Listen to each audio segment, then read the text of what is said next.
கிறிஸ்தேசுக்குள் அன்பாய் அழைக்கப்பட்டு தெரிந்து கொள்ளப்பட்டிருக்கிற அன்புக்குரிய சகோதர சகோதரிகளே, பரிசுத்தவான்களே, உங்கள் யாவருக்கும் நம்முடைய பிதாவாகிய தேவனாலும் அவருடைய குமாரன் இயேசு கிறிஸ்துவின் மூலமாய் கிருபையும் சமாதானமும் உண்டாவதாக என்ற அன்பின் வாழ்த்துக்களை உங்கள் யாவருக்கும் கூட நம்ம தெரிவித்துக் கொள்கிறோம்.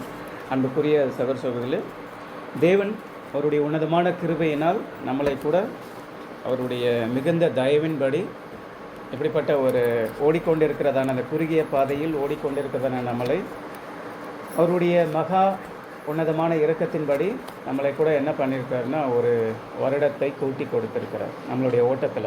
ஸோ அப்படி இருக்கிற அந்த ஓட்டத்தில் நம்ம அநேக செய்திகளை நம்ம வாழ்க்கையில் அன்றாடம் கேட்டுக்கொண்டிருக்கிறோம். அப்படிதான பட்ட சூழ்நிலையில் இந்த நாளிலும் வாசித்ததான ஆதார வசனம் மத்தேயு 25:40 சொல்லப்பட்ட அந்த வார்த்தையின் பிரகாரமாக தலைப்பை நம்ம பார்க்கும் பொழுது யார் அவரை சேவிப்பார்கள் அப்படின்றதான ஒரு தலைப்பு. இது ஒரு கொஸ்டின் தான் நம்ம இங்கே கேட்குறோம். இந்த தலைப்பில் யார் அவரை சேவிப்பார்கள் அப்படின்னு சொல்லிட்டு. ஸோ அதுக்கான விடை இந்த பாட முடிவில் நம்ம உங்களுக்கு சொல்லிவிடுறோம். அதை நீங்களும் கண்டிப்பாக உணர்ந்து கொள்வீர்கள். யார் அவரை ஹூ ஷால் சர்வ் ஹிம் அப்படின்றதான ஒரு தலைப்பின் கீழாக நம்ம இந்த பாடத்தை நம்ம பார்க்கிறோம். இந்த ஆதார வசனமானது இயேசு கிறிஸ்து பேசின சகல அவருடைய ஊழிய நாட்களில் அவர் போய் செய்துட்டதான அந்த ஊழிய பாதையில் அவர் பேசிட்டதான அநேக பிரசங்கம் அவர் செய்துட்டதான செய்திகளுக்கு இந்த ஆதார வசனம் ஒரு ஆப்டாக இந்த இடத்துல கொடுக்கப்பட்டிருக்கிறது. அன்புக்குரிய சகோதரர்களே, அதாவது அது ஒரு எப்படி சொல்லலாம்னா தமிழில் ஒரு உகந்த ஒரு வசனமாய் இந்த இடத்துல கூட அந்த இடத்துல கொடுக்கப்பட்டிருக்கு. அவருடைய ஒரு செய்தி தேவனுடைய ராஜ்யத்தை குறித்ததான அநேக பிரசங்களை அவர் செய்திருக்கிறார் தன்னுடைய ஊழிய காலகட்டத்தில். அப்படி செய்திருக்கும்பொழுது கூட அந்த செய்திகள் அவரை ஏற்றுக்கொண்டவர்களுக்கு எப்படி இருந்ததுன்னா அது ஒரு பெரிய நற்செய்தியாக இருந்தது. ஆனால் அதை ஏற்றுக்கொள்ளாதவர்களுக்கு எப்படி இருந்திருக்கும் அப்படின்னா ஒன்றும் விளங்குறாது. என்னென்னா எனக்கு ஒரு விஷயம் நீங்கள் சொல்கிறீங்க, பேசுகிறீங்க, ஏதோ ஒன்று இருக்குது, பரவாயில்ல, ஆனால் அந்த விஷயம் எனக்கு புரிஞ்சிடுச்சுன்னா அதில் இருக்கிற ஆழத்தை நான் உணர்ந்தேன். ஆனால் எனக்கு அதில் இருக்கிற ஒரு பிளஸ்ஸிங்கை நல்லா உணர முடியும். அது புரியவே இல்லை எனக்கு. அப்படி இருக்கிற பட்சத்தில் அப்படி தான் அவர் செய்துட்டதான ஊழியத்தின் நாட்களில் யார் இருந்துட்டாங்க? இஸ்ரேல் பீப்புள், யூத ஜனங்கள் அப்படி தான் தங்களுடைய கண்களை கட்டப்பட்டவர்களாயும் தங்களுடைய மனக்கண்களை மூடப்பட்டவர்களாயும் அவர்கள் இருந்துட்டுருக்காங்க. அன்புக்குரிய சகோதரர்களே, தேவனுடைய ஜனங்களில் யாரேனும் அப்போ அவங்க அந்த மாதிரி இருந்துட்டாங்க அவருடைய சூழ்நிலையில். அப்போ நம்ம எப்படி இருக்கிறோம்? தேவனுடைய ஜனங்களில் யாரேனும் தேவனுடைய ராஜ்யமே சபைக்கான நம்பிக்கை, அதான உண்மை. இப்படி அவருடைய ராஜ்யம் நம்ம இடத்துல வரும்பொழுது அப்படின்னா சபை அதுதான் நம்மளோட இந்த ஓட்டத்தில் ஓடிக்கொண்டிருக்கிற நமக்கு அதுதான் ஒரு பெரிய உத்வேகத்தை கொடுக்குற ஒரு விஷயமாக இருக்கிறது. அன்புக்குரிய சகோதரர்களே, அது என்னென்னா சபைக்கான நம்பிக்கை மற்றும் உலகத்திற்கான நம்பிக்கையின் மையமாகவும் கூட அவருடைய ராஜ்யத்தை தான் நம்ம மையப்படுத்தி இந்த இடத்துல அவர் பேசுகிறதான வார்த்தைகளிலிருந்து நம்ம உணரக்கூடியவர்களாக இருக்கோம். ஆனால் இந்த விஷயத்தை உணராதவர்கள், அதாவது தேவனுடைய ராஜ்யம் எப்படிப்பட்டதாய் இருக்கிறது அதை உணராதவர்கள் எப்படி அவங்களுக்கு என்னதான் குறைவுபட்டு இருக்கிறது என்று நம்ம சொல்லும் பொழுது பரிசுத்த ஆவியிலே அவர்கள் என்னவாக இருக்கிறார்கள்னா பின்தங்கியவர்களாக இருக்கிறார்கள் என்று சகோதரர் இந்த இடத்துல எச்சரிக்கிறாங்க. ஸோ அநேக சகோதரர்கள் நமக்கு கொடுக்கிறதான செய்திகளை நம்ம கேட்போம். அதிலே பிரதர் எங்கேயோ இருந்து வந்தார், நமக்காக ஒரு செய்தியை கொடுத்தாரு, பரவாயில்ல அப்படின்னு சொல்லிட்டு நம்ம ஏற்றுக்கொண்டு போகிறோமா? இல்லை அந்த செய்தியில் நம்ம தெளிவுள்ளவர்களாய் மாறுகிறோம்? அதில் நம்ம ரொம்ப கிளியராக இருக்கணும் அன்புக்குரிய சகோதரர்களே. ஏன்னா நம்ம அந்த 1 மணி நேரம் நமக்கு கொடுக்கப்பட்டிருக்கிறதான அந்த 1 மணி நேரத்தில் என்ன நம்ம கற்றுக்கொண்டோம், என்ன அவர்கள் நமக்காக எடுத்துக்கொண்டு சொல்லியிருக்கிறாங்க, அந்த ஆதாரமான வசனங்களை நம்ம எந்த அளவுக்கு எடுத்துக்கொள்ளுகிறோம் என்ற விஷயத்தில் நம்ம ரொம்ப தெளிவுள்ளவர்களாக இருக்கணும் அன்புக்குரிய சகோதரர்களே.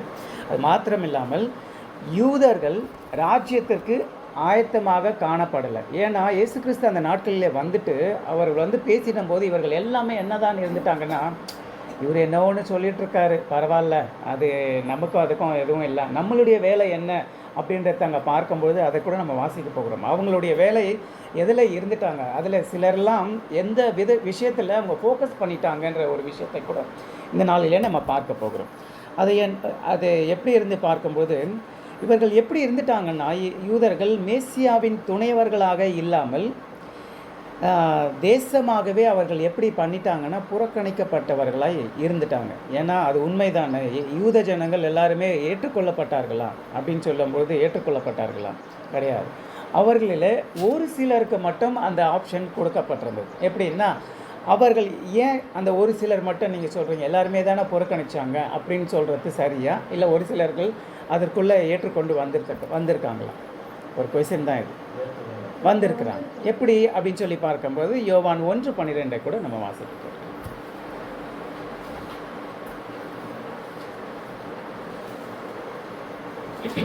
நாமத்திலே விசுவாசமுள்ளவர்களாய் என்னை ஏற்றுக்கொண்ட எத்தனை யோவான் எழுதின சுவிசேஷம் 1:12 அவருடைய நாமத்தின் மேல் விசுவாசம் உள்ளவர்களாய் அவரை ஏற்றுக்கொண்டவர்கள் எத்தனை பேர்களோ அத்தனை பேர்களில் தேவனுடைய பிள்ளைகள் ஆகும்படி அவர்களுக்கு அதிகாரம் கொடுத்தார். ஸோ அவரை ஏற்றுக்கொண்டவர்கள் எத்தனை பேர்களோ அத்தனை பேர்களும் யாராய் ஆகும்படி?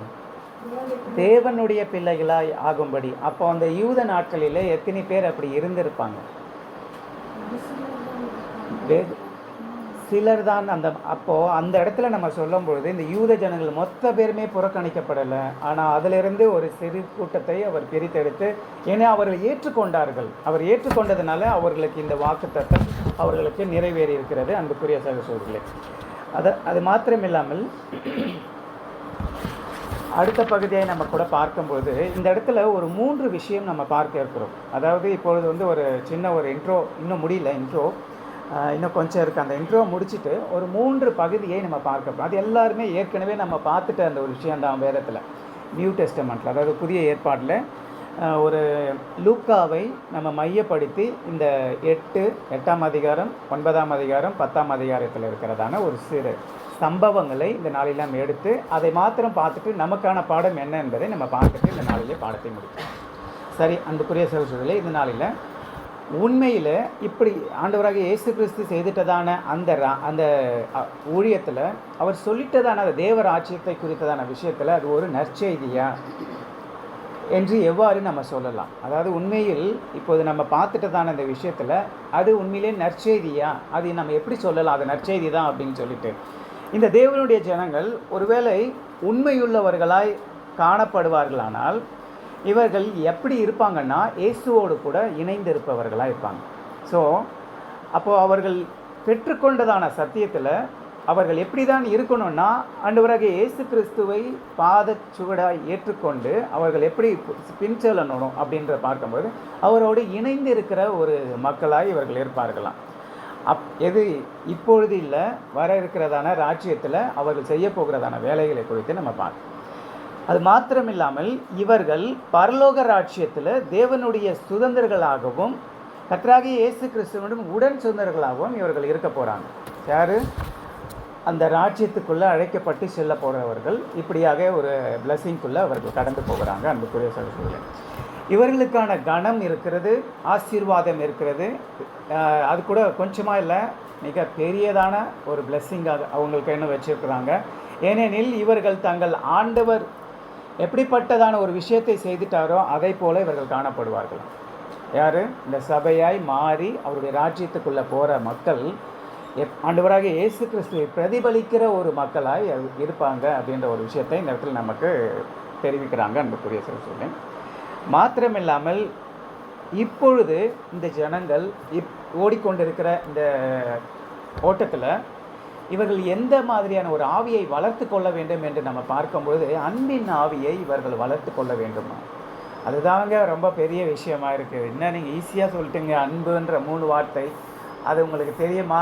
அது எவ்வளோ பெரிய பிரச்சனை இருக்குது தெரியுமா உங்களுக்கு? நீங்கள் ஈஸியாக சொல்லிடுறீங்க. ஆனால் ஒரு சின்ன விஷயத்தை வீட்டில் போயிட்டு நம்ம ஏதோ ஒன்று சொன்னால் கூட அது ஒரு பெரிய பூகம்பமாக வெடிக்கிறது. அந்த இடத்துல நான் எப்படி அன்பை காட்ட முடியும் அப்படின்றத நான் ஒரு ஓட்டத்துக்குள்ளே ஓடி இருக்கும்போது கூட அன்புக்குரிய சகோதரர்களே, அப்படிப்பட்ட சூழ்நிலையை ஆண்டவராக இயேசு கிறிஸ்து ஃபேஸ் பண்ணியிருக்க மாட்டார் நம்ம நினைக்கலாமா? அவரோடு இருந்துட்டதான சபை, அதாவது அவரோடு இருந்துட்டான அவருடைய சீஷர்கள் அப்படிப்பட்ட சூழ்நிலையை ஃபேஸ் பண்ணாமல் இருந்தாங்களாம்.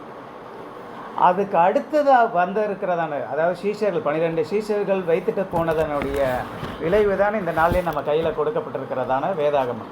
ஸோ இந்த விஷயத்தை தாண்டி அதுக்கு அடுத்த ஸ்டேஜில் வந்துட்டதான காலகட்ட சபையில் மார்ட்டின் லூதர்ல இருந்து அதுக்கப்புறமேட்டு வந்துட்டதான அநேக இப்போ நம்ம எந்த காலகட்டத்தில் வந்திருக்கோம்? 7ஆம் காலகட்டத்தில். இந்த 6 காலகட்டத்தில் நடக்காத சம்பவங்களை நம்ம ஃபேஸ் பண்ணிடுறோம். அதை நம்ம யோசிக்கணும்ல. அப்போ அந்த அன்பை நம்ம எந்த அளவுக்கு நம்ம வளர்த்து கொண்டு இருக்கிறோம் நம்ம இடத்துல என்பதை நம்ம மிக தெளிவுள்ளவர்களாக இருக்கணும். அன்புக்குரிய சகோதரர்களே, இதில் கூட நம்ம பார்க்கும்போது இந்த அன்பை வளர்க்கும் பொழுது நம்ம இந்த இடத்துல எப்படி பிரதிபலிக்கிறோம் அப்படின்றத ஆண்டவராகிய இயேசு கிறிஸ்து அப்பாவிடத்தில் ரிப்போர்ட் பண்ணி கொண்டிருக்கார். ஏன்னா அவர் தான் யார்? நமக்கு ஒரு மத்தியஸ்தராக இருக்கிறார். நம்ம ஏறெடுக்கிற அனைத்து ஜெபத்துக்குமே அவர் என்ன செய்கிறாரு? பிதாவின் இடத்துல பரிந்து பேசுகிற ஒரு கடவுளாய், ஒரு ஆண்டவராய் நமக்காக இருக்கிறார். மோசே செய்துட்டதான ஒரு விஷயத்தை ஆண்டவராக இயேசு கிறிஸ்துவும் நமக்காக செய்து கொண்டிருக்கிறாங்க. அப்படி இருக்கும் பொழுது இந்த அன்பின் ஆவியை நம்ம வளர்க்குறோம் அப்படின்ற பட்சத்தில் நமக்கு எப்படிப்பட்ட ஒரு பிளெஸ்ஸிங் அப்படின்றத பார்க்கும்போது உலகத்தை ஆசீர்வதிக்க போகிறவர்களாய் நம்ம இருப்போம். அது மாத்திரம் இல்லாமல் சாபமே இருக்காது. சாபத்தை இதெல்லாம் அந்த 1000 இயர்ஸில் நடக்கிறவான விஷயம். சாபமே இருக்காது. சாபத்தை எல்லாம் அப்புறப்படுத்துகிற ஒரு வேலையில் நம்ம ஈடுபட்டிருப்போம். அது மாத்திரமில்லாமல் யாரெல்லாம் மரணத்தின் சூழ்நிலையில் இருக்கிறார்களோ இப்பொழுது கூட நம்ம போய் அநேக விதங்களை நம்ம செய்வோம். நீங்கள் கேட்குறதான சத்தியத்தை கண்டிப்பாக நீங்கள் ஓடுகிறதான ஓட்டமே வேறையாக இருக்கிறது.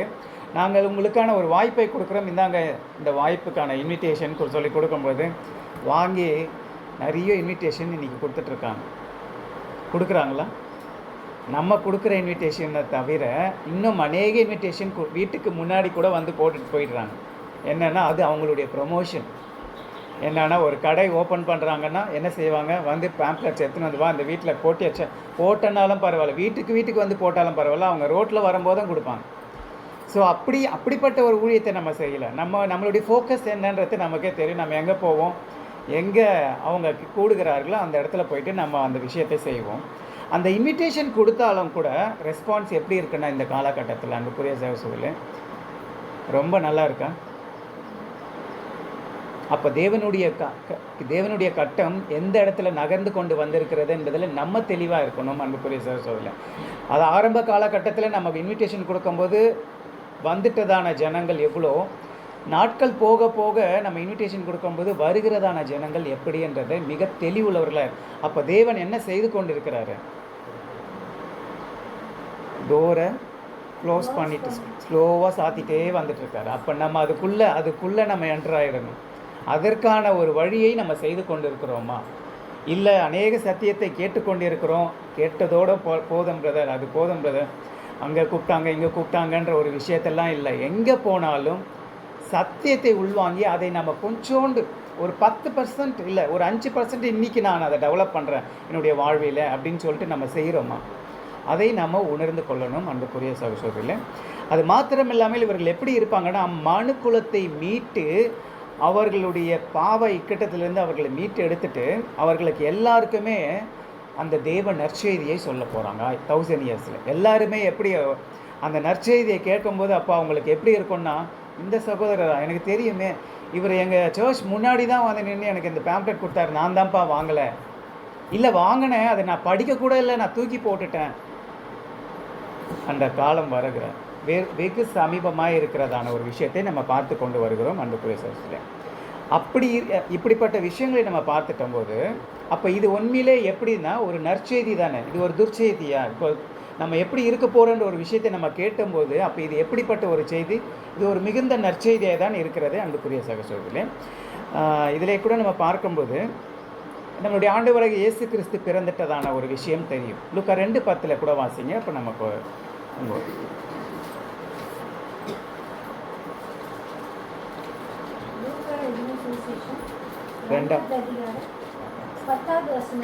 தேவதூதன் அவர்களை நோக்கி, பயப்படாதிருங்கள், இதோ எல்லா ஜனத்துக்கும் மிகுந்த சந்தோஷத்தை உண்டாக்கும் நற்செய்தியை உங்களுக்கு அறிவிக்கிறேன்.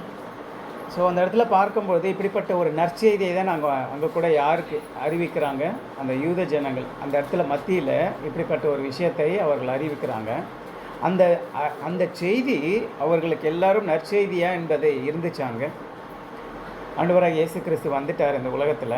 அவர் போயிட்டு இந்த நற்செய்தியை, அதாவது தேவனுடைய ராஜ்யத்தை குறித்தும் விஷயங்களை சொல்லுகிறாரு. அப்போ கூட அந்த ஜனங்க எப்படி மந்த இருதயம் உள்ளவர்களாக தானே இருக்கிறாங்க. ஸோ அநேக விஷயங்களை கேட்டுக்கொண்டிருக்கிறதுனா தானே நம்ம எப்படிப்பட்ட இருதயம் உள்ளவர்களாக இருக்கணும் என்ற ஒரு விஷயத்தில் தெளிவுள்ளவர்களாக இருக்கணும். அன்புக்குரிய சகோதரர்களே,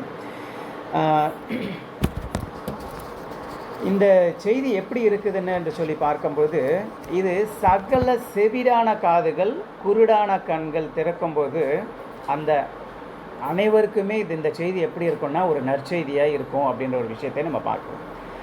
இப்பொழுது நம்ம சொல்லும் பொழுது அநேகருக்கு இந்த செய்தி எப்படி தான் இருக்குதுன்னா, எப்பா எங்களுக்கு தெரியாதா தீர்க்க தரிசனம்லாம்? எங்கள் ஊழியர் இருக்கிறாரு பாருங்க, அவர் எப்படிப்பட்ட விஷயங்களை சொல்கிறார் தெரியுமா? அவர் எங்களுக்காக ஒரு ஜெபம் செய்தார்னா போதும். அதுக்கு அன்புக்குரிய சகோதரர்களே, இந்த நாளிலே நம்ம பார்க்கும்போது மிகுந்த ஆச்சரியமாக இருக்கிறது. நான் இதே போல் ஒரு நடந்த சம்பவம், நான் இதே போல் வீட்டில் இருந்து எக்லிஷாவுக்கு கிளம்பி போகிறேன். அந்த இடத்துல ஒரு வயசான அம்மா வராங்க. அவங்க வீட்டில் இருந்து தம்பின்னு கூப்பிடுறாங்க. கூப்பிட்டு உடனே நான் நிற்கிறேன். அவங்க ஏஜ்டு ஒரு 70+ இருக்கும். அவங்க சொல்கிறாங்க, என்னை கொஞ்சம் கொண்டு போயிட்டு அந்த சர்ச்சில் விட்டுருங்க, எங்களுடைய கோயிலில் விட்டுருங்க அப்படின்றாங்க. அவங்க என்னென்னா பக்கா அந்த ப்ரொட்டஸ்டன்ட், அதாவது டினாமினேஷனில் இருக்கிற ஒரு கேங்க்கு. ஸோ அவங்க சொல்கிறாங்க, என்னை கொண்டு போய் விட்டுருங்க.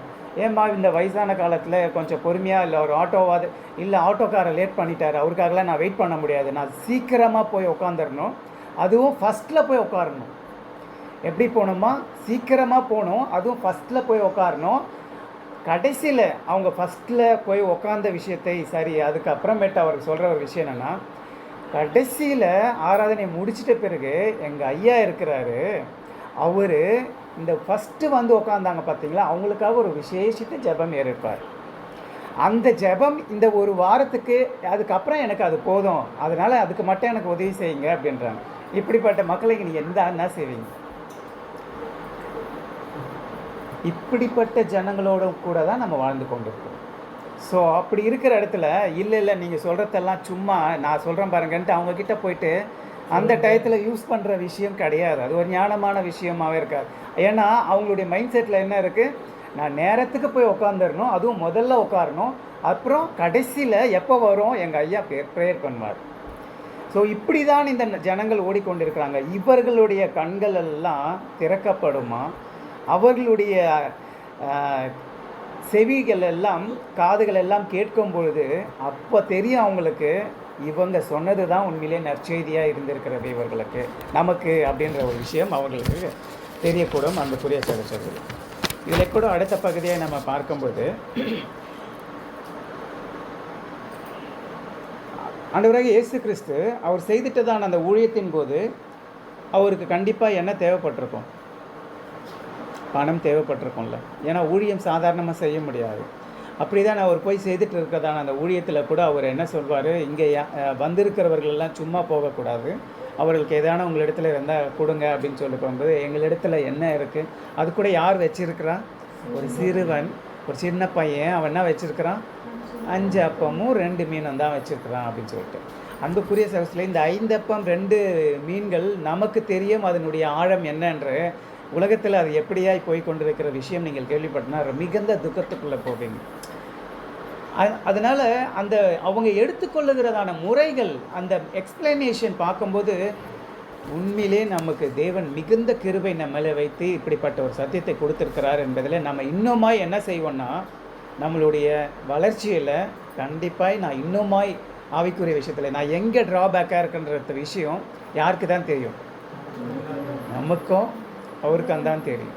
ஸோ உங்களுக்கு கண்டிப்பாக தெரியும் நான் எங்கே ஒரு குறைவுள்ளவனாக இருக்கிறேன்ற அந்த இடத்துல நம்ம என்ன செய்யணும்? நம்ம மட்டும்தாங்க நம்மளால் மாற்ற முடியும், வேறு யாராலும் ஏன்னா நம்ம நினைக்கணும். அதை என்ன தான் சத்தியங்கள் நம்ம கேட்டுக்கொண்டாலும் நம்ம தான் முடிவு எடுக்கணும், நான் இந்த இடத்துல என்னை மாற்றிக்கொள்ள வேண்டும் அப்படின்னு சொல்லி. நான் 10 மணிக்கு ஆராதனைக்கு, நான் 10:15 10:30 மணிக்கு தான் வருவேன்ற விஷயத்த நான் 10:20க்கு மாற்றிட்டேன், 10:10க்கு வந்துட்டேன், இப்போ 10 மணிக்கு வரேன், இல்லை 9:55க்கே வந்துடுறேன். இதுதான் மாற்றம். இந்த மாற்றம் தான் நம்ம நம்மளுடைய வாழ்க்கையில் நம்ம செய்கிறதான ஒரு சின்ன சின்ன விஷயத்திலேருந்து நம்ம ஸ்டார்ட் பண்ணலாமே. அப்போ கண்டிப்பாக அதுக்கான விஷயத்தை நம்ம தகுதி உள்ளவர்களாய் மாறுவோம் அன்புக்குரிய சகோதரர்களே. இதில் கூட நம்ம அடுத்ததாய் நம்ம பார்க்கும் பொழுது கூட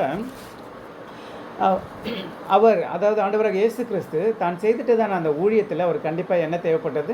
பணம் தேவைப்பட்டது. அவர் யார் இடத்துலலாம் போயிட்டு எனக்கு பணம் வேணும்னு சொல்லி கேட்டாராம்? எங்கன்னா போயிட்டு சகோதரியே எனக்கு பணம் வேணும், எனக்கு நான் இப்படிப்பட்ட சூழ்நிலை, நான் இந்த ஊருக்கு போகிறேன், நான் ட்ராவல் பண்ணுறதுக்கு எனக்கு பணம் வேணும் அப்படி என்று எந்த இடத்துலலாம் சொல்லியிருப்பாங்களாம்?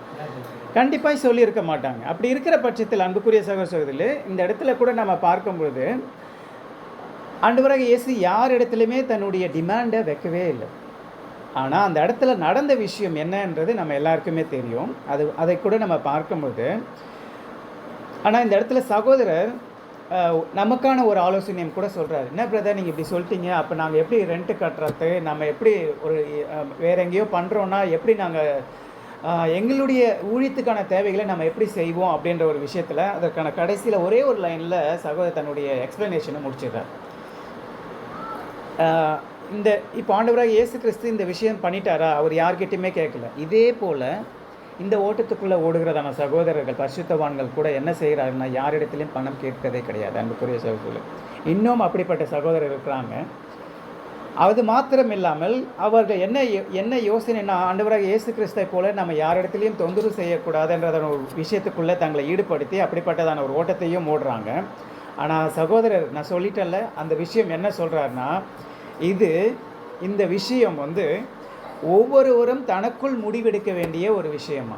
அதாவது அந்த ஸ்தானத்தில் இருக்கிறவர்கள் சூழ்நிலையே சரியில்லை. இப்போ அவர் போயிட்டு உங்களிடத்தில் என்ன இருக்குது நீங்கள் கொடுங்க, நான் இதை மல்டிபிள் பண்ணுறேன்னு சொல்லிட்டு பண்ண முடியுமா? இந்த நாட்கள் நம்ம அப்படிப்பட்ட ஒரு விஷயத்தில் இருக்கோம்.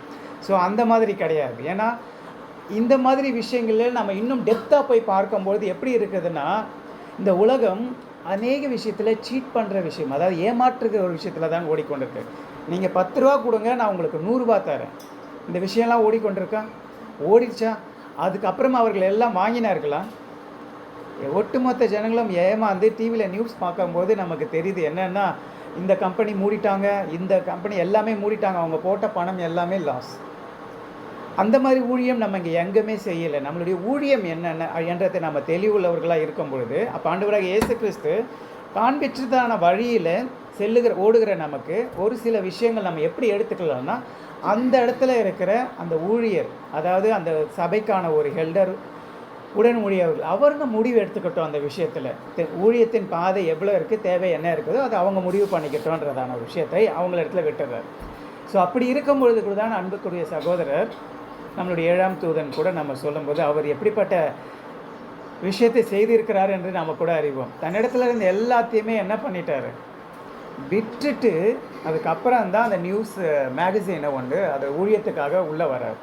இதெல்லாம் நம்ம அந்த அவர் செய்துட்டதான ஊழியத்தை அவருடைய ரீஃபரன்ஸில் நம்ம பார்க்கும்போது நமக்காக கொடுக்கப்பட்டிருக்கிறது அன்புக்குரிய சகோதரர்கள். அதற்காக நான் அதை செய்யணுன்றதில்லை, அதுக்காக தான் அவர் தெளிவாக ஒரு விஷயத்தை கொடுத்துட்டாரு. இது அந்தந்த சகோதரர்களுக்கு உரியறது, அவ்வளோதான், அங்கே முடிச்சிடுறாங்க. சரி, இப்போ நான் 3 விஷயங்கள் நம்ம பார்க்க போகிறோம்னு சொன்னல, லூக்கா எழுதினதான சுவிசேஷம்.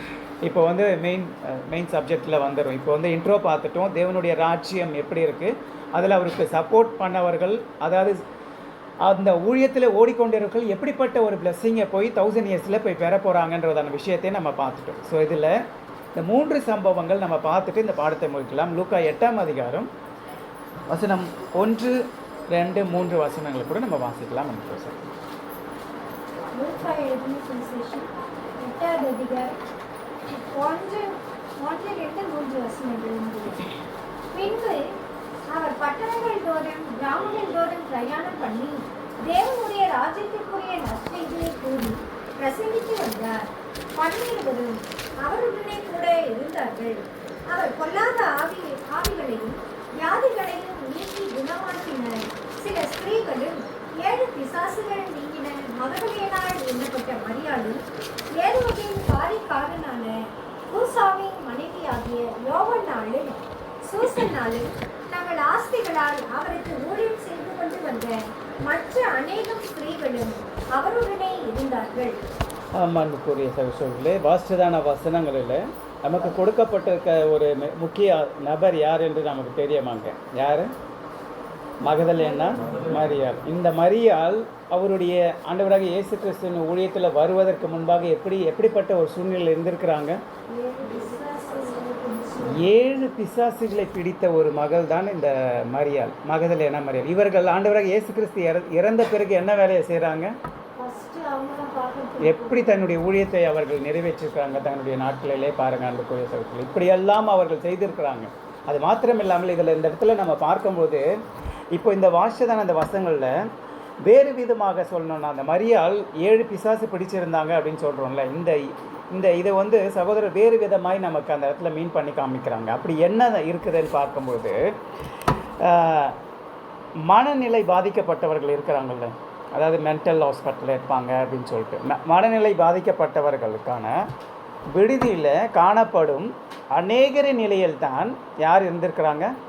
இந்த மகதலேனா மரியாள் இருந்திருக்கிறாங்க. ஸோ மனநிலை பாதிக்கப்பட்டவர்களுக்குன்னு ஒரு ஸ்டேஜ் வச்சுருக்காங்க. அவங்களுக்கு டிஃப்ரெண்ட் ஸ்டேஜஸ் இருக்கும். இனிஷியல் ஸ்டேஜ் இருக்கும்போது நீங்கள் பார்த்துருந்தீங்கன்னா அதாவது ஒரு சிலர்லாம் நம்ம ரோட்டில் பார்த்துருக்கலாம். அவங்க பாட்டுன்னு ஒரு தான் எப்படி இருக்கிற நிலைமையே தெரியாது, ஆனாலும் வந்து திடீர்னு வந்து காசு கொடுன்னு கேட்பாங்க. அப்படி இல்லைன்னா எதனா வாங்கி கொடுன்னு சொல்லுவாங்க. இல்லைன்னா அங்கே எங்கன்னா உட்காந்துட்டு எதனா ஒன்று பண்ணிகிட்டு இருப்பாங்க. இதை விட மிகுந்த மோசமான ஒரு நிலைமையில் தான் யார் இருந்திருக்கிறாங்கன்னா மகதலேனா மரியாள் இருந்திருக்கிறாங்க. ஸோ அப்படி இருந்த பட்சத்தில் இந்த இடத்துல நமக்கு ஒரு விஷயம் நமக்கு தெளிவுபடுத்துகிறாங்க அன்புக்குரிய சகோதரர்களே. அதாவது மனநிலையில் இருக்கிற இந்த ஸ்ரீ இவர்கள் நமக்கு தெரியும், அதாவது ஆண்டவராக இயேசு கிறிஸ்துவனுடைய ஊழியத்தில் நம்ம பின்பற்றி வருகிறதா நமக்கு இவளுக்கு பிரச்சனை எங்கே இருந்திருக்கிறது என்று சொல்லி பார்க்கும்போது அவருடைய உடலில் இல்லையா, அது எங்கே தான் இருந்திருக்குதுன்னா அவருடைய மனசில் இருந்திருக்கிறது. அந்த மனம் எப்படிப்பட்டதுன்னா 7 விதமான பிசாசு அவர்களை ஆண்டு கொண்டு இருந்திருக்கிறது அப்படின்னு சொல்கிறார். என்ன பிரதர் பிசாசுலாம் சொல்கிறீங்க அப்படின்னு சொல்கிறதில்ல. அந்த இடத்துல சகோதரர் சொல்லும்போது அந்த விழுந்து போன தூதர்கள்ன்றதை நம்ம நம்புகிறோமா இல்லையா? அதாவது தூதர்கள் தொல்லையே இவளுக்கான மிகப்பெரிய பிரச்சனையாக அந்த இடத்துல இருந்திருக்கிறது அன்புக்குரிய சகோதரர்களே. ஏன்னா ஆண்டவராகிய இயேசு கிறிஸ்துவனுடைய வார்த்தைகளை நம்புகிறதான ஒரு நம்ம, அதாவது லோகோஸ் மூலமாய் வந்துட்டதான தேவன் கிரியேட் பண்ணும்போது எல்லா தூதர்களையும் ஒரே விதமாய் அதில் முதற்பேரானவரை யார் நம்மளுடைய ஆண்டவராக இயேசு கிறிஸ்து அவர் கிரியேட் பண்ணார். அதே போல் மற்ற தூதர்களையும் அவர் கிரியேட் பண்ணியிருக்கும்போது அவர்கள் எல்லாம் என்ன ஆயிட்டாங்க? ஃபாலன் ஏஞ்சல்ஸ் ஆகிட்டாங்க. அதாவது விழுந்து போன தூதர்களாய் மாறுறாங்க. அந்த மாதிரியான அப்படி இருக்கிறவர்கள் தான் இந்த மகதலேனா மரியாளுக்குள்ள 7 டிஃப்ரெண்ட் கேரக்டர்ஸில் இவங்களுக்குள்ளே போயிட்டு அவங்கள பிடிச்சிட்டாங்க. ஸோ இப்படி இருந்த மகளை தான் அவர் ஆண்டவராக இயேசு கிறிஸ்து என்ன பண்ணுறாரு? ஒரு விடுதலையை கொடுக்குறாரு அவருக்கு. இதை உணர்ந்துட்டதான இந்த மகதலேனா மரியாள் என்ன செய்கிறாங்கன்னா, அவங்க எப்படி இருந்திருப்பாங்க அப்படின்னு சொல்லிட்டு நம்ம பார்க்கும்போது ஒரு பேசிக்கலி அவங்க வந்து ஒரு செல்வந்தமான ஒரு லேடியாக இருந்திருக்கிறாங்க அப்படின்னு சொல்லிட்டு சகோதரர் சொல்கிறாங்க. அப்படி இருந்ததுனால தான் அவங்க என்ன பண்ணுறாங்கன்னா ஆண்டவராக இயேசு கிறிஸ்து செய்துட்டு தான் அந்த ஊழியத்துக்கு மிகுந்த சப்போர்ட் பண்ணியிருக்காங்க. அந்த சப்போர்ட்டுன்னு சொல்லும் பொழுதே உங்களுக்கு புரிஞ்சிருக்கும். அவர் செய்துட்டு தானே ஊழியம் எங்கன்னா போனோம் அப்படின்னா அவருக்கு அரேஞ்ச் பண்ணுறது என்ன தேவை அந்த டைமில் அந்த இடத்துல. ஆமாம், உணவு தேவை. அது மாத்திரம் இல்லாமல் ட்ராவல் பண்ணுறதுக்கு ஒரு கழுதியோ என்ன, அப்போ ட்ராவல்லாம் அது தானே நமக்கு பண்ணுச்சு. ஸோ அந்த விஷயத்துக்கெல்லாம் நமக்கு தேவைப்படுது. அப்படி இருக்கும்பொழுது இந்த மாதிரியான விஷயத்தை இவங்க எப்படி உணர்ந்துட்டாங்கன்னா மரியாள் வந்து ஒரு ஆஸ்தியுள்ள ஸ்ரீயாக இருக்கிறது அவங்களுக்கு தெரியுது. நம்ம இவ்வளோ ஆஸ்தி நம்ம இடத்துல இருக்குது, இந்த இப்படி இதை உணராமல் இருந்துட்டதான நான் என்னை விடுவிச்சார்ல ஒருத்தர், அவருக்கு நான் உண்மையுள்ளவளாக இருக்கணும் என்பதை தான் அவர்கள் காண்பிச்சு வச்சுருக்காங்க. ஸோ அது மாத்திரம் இல்லாமல் இயேசு கிறிஸ்துவுக்கு மிகுந்த நன்றியுடன் பட்டதுனால மரியாள் என்ன பண்ணுறாங்கன்னா தன்னால் முடிஞ்ச மட்டும் அவருக்கு என்ன மாதிரியான ஊழியம் செய்யணுமோ அதை செய்கிறாங்க. அந்த ஸ்ட்ரென்த்தன் கொடுத்து அவங்க பண்ணுறாங்க. ஏன்னா அன்புக்குரிய சகோதரர்களே, இதில் நமக்கான ஒரு சின்ன ஒரு பாடம் என்ன என்று நம்ம பார்க்கும்போது நம்ம எப்படிப்பட்ட ஒரு நிலைமையில் இருந்தோம். நம்ம பாபிலோனில் இருக்கும்போது கண்டிப்பாக அநேக விதங்களை நம்ம செய்திருக்கிறோம்ல. இல்லைன்னா அந்த இடத்துல இருந்த நபர் நம்மளை வழி நடத்தினவர் வந்து உடனே கோச்சிப்பார். நீங்கள் வந்து ஒரு 2 வாரம் வரலன்னா ஏன்டா எனக்கு ஃபோன் பண்ணி சொல்லலைன்னு கேட்பாங்க. அதுக்கப்புறம் என்ன நடக்கும்? ஏன் சம்பளமே வாங்கலையா நீ? டைம் என்ன ஆச்சு? டேட் என்ன ஆச்சு? அப்படின்னு சொல்லி அப்படி கேட்பாங்க. இப்போ அந்த மாதிரிலாம் கேட்குறாங்களா? அப்படிலாம் இருக்கிறோமா நம்ம? நான் இந்த விஷயத்துக்காக மாத்திரம் சொல்ல, அப்போது அந்த இடத்துலையே நம்மளுடைய வைராகியத்தை காண்பிச்சு வைக்கும்போது, இப்போ நம்ம அறிந்து கொண்டதான இந்த விஷயங்கள், நம்மளுடைய கண்கள் குருடாகி இருந்த கண்களை வெளிச்சமாக்கின பிறகு நம்ம எப்படிப்பட்ட ஊழியத்தை நம்ம முன்னிறுத்தி காண்பிச்சு கொண்டிருக்கிறோம், அதிலே நம்ம தெளிவுள்ளவர்களாக இருக்கணும். அன்புக்குரிய சகோதரர்களே, இதில் பார்க்கும்போது மரியாள் மாத்திரமா அங்கே விடுதலையாக்கப்பட்டாங்க. அதுக்கு அடுத்தது அந்த இடத்துல 3ஆம் வசனத்தில் சொல்லும்பொழுது வேறு யாரெல்லாம் அந்த இடத்துல விடுதலை ஆக்கி இருக்கிறாங்க என்று பாருங்கள். 3ஆம் வசனம் 8ஆம் அதிகாரம் 3ஆம் வசனத்தில். லூக்கா எழுதின சுவிசேஷம் 8ஆவது அதிகாரம் 3ஆவது வசனம். ஏரோதின் காரியக்காரனான மூசாவின் மனைவியாகிய யோவனாலும் சூசனாலும் தங்கள் ஆஸ்திகளால் அவருக்கு ஊழியம் செய்து கொண்டு வந்த மற்ற அநேகம் ஸ்திரீகளும் அவருடனே. ஸோ இவங்க எல்லாருமே எப்படின்னா, ஆண்டவராக இயேசு கிறிஸ்துலேருந்து விடுதலை பெற்ற பிறகு இவர்கள் வருகிறதான ஆண்டவருக்கு எப்படி உதவி செய்கிறாங்கன்னா, எல்லாருமே தங்களுடைய ஆஸ்திகளால், அப்புறம் மற்ற அநேக ஸ்திரீகள், இவர்கள் எல்லாமே செய்திருக்காங்க. என்னது? அவருடைய ஊழியத்துக்கு சப்போர்ட் பண்ணியிருக்கிறாங்க. ஸோ இந்த விஷயத்தை நம்ம இங்கே பார்க்குறோம். அடுத்ததாக 2வது சம்பவம் நம்ம பார்க்குறோம். 9ஆம் அதிகாரத்தை நம்ம எடுத்துக்கொள்ளலாம். 9ஆம் அதிகாரம் 57லேருந்து 60 வசனங்கள். இதில் 57 நம்ம 57, 58 நம்ம வாசிக்கலாம். லூக்கா எழுதின சுவிசேஷம் 9வது அதிகாரம் 57 மற்றும் 58 வசனங்கள். அவர்கள் வழியிலே போகையில் ஒருவன் அவரை நோக்கி, ஆண்டவரே, நீர் எங்கே போனாலும் உம்மை பின்பற்றி வருவேன் என்றான். அதற்கு இயேசு, நரிகளுக்கு செடிகளும் ஆகாயத்தின் பறவைகளுக்கு கூடுகளும் உண்டு, மனுஷகுமாரனுக்கோ தலை சாய்க்க இடமில்லை என்றார். அன்புக்குரிய சகோதரர்களே, இந்த இடத்துல கூட நம்ம பார்க்கும்பொழுது இயேசு அந்த இடத்துல அவர் ஊழியம் செய்து கொண்டு போக, இந்த இடத்துல நடக்கிறதான ஒரு சம்பவம் நம்ம அப்படியே பார்க்கலாம். அவர் ஊழியம் செய்து கொண்டு போகிற பட்சத்தில் அவரிடத்துல இப்படிப்பட்ட வல்லமைகள் எல்லாம் காணப்படுது. அப்படி காணப்படும்போது அங்கே நடக்கிற ஒரு விஷயம் என்னென்னா, அவர் மிகுந்த வரங்கள், இவர் இடத்துல நிறைய மேஜிக் பவர்லாம் இருக்கிறது. அதனால் இவர் என்ன செய்கிறாருன்னா, அநேகருக்கு நல்ல சுகத்தை எல்லாம் தருகிறாரு, அநேக விஷயங்களை செய்து கொண்டிருக்கிறாரு அப்படின்னு சொல்லி பார்க்கும்போது, இப்போ இவர் பின்னாடி நம்ம போயிட்டோம்னா நமக்கு தேவையானது எல்லாம் கிடச்சிடும்ல, அவங்களுடைய எண்ணங்கள். அன்புக்குரிய சகோதரர்களே, இந்த இடத்துல நம்ம பார்க்கும்போது மிக தெளிவுள்ளவர்களாக இருக்கணும். ஏன்னா அந்த இடத்துல இயேசு கிறிஸ்து தன்னுடைய ஊழியத்தை செய்து கொண்டிருந்த நாட்களில் அவர் செய்துட்டு அந்த ஊழியத்தை கூட இருந்து அநேகர் அப்சர்வ் பண்ணிகிட்டு இருக்காங்க. ஒரு சிலர்லாம் ஆவிக்குரிய விஷயத்தில் ஊன்றி செல்கிறாங்க. ஒரு சிலர்லாம் என்ன செய்கிறாங்கன்று பார்க்கும்பொழுது,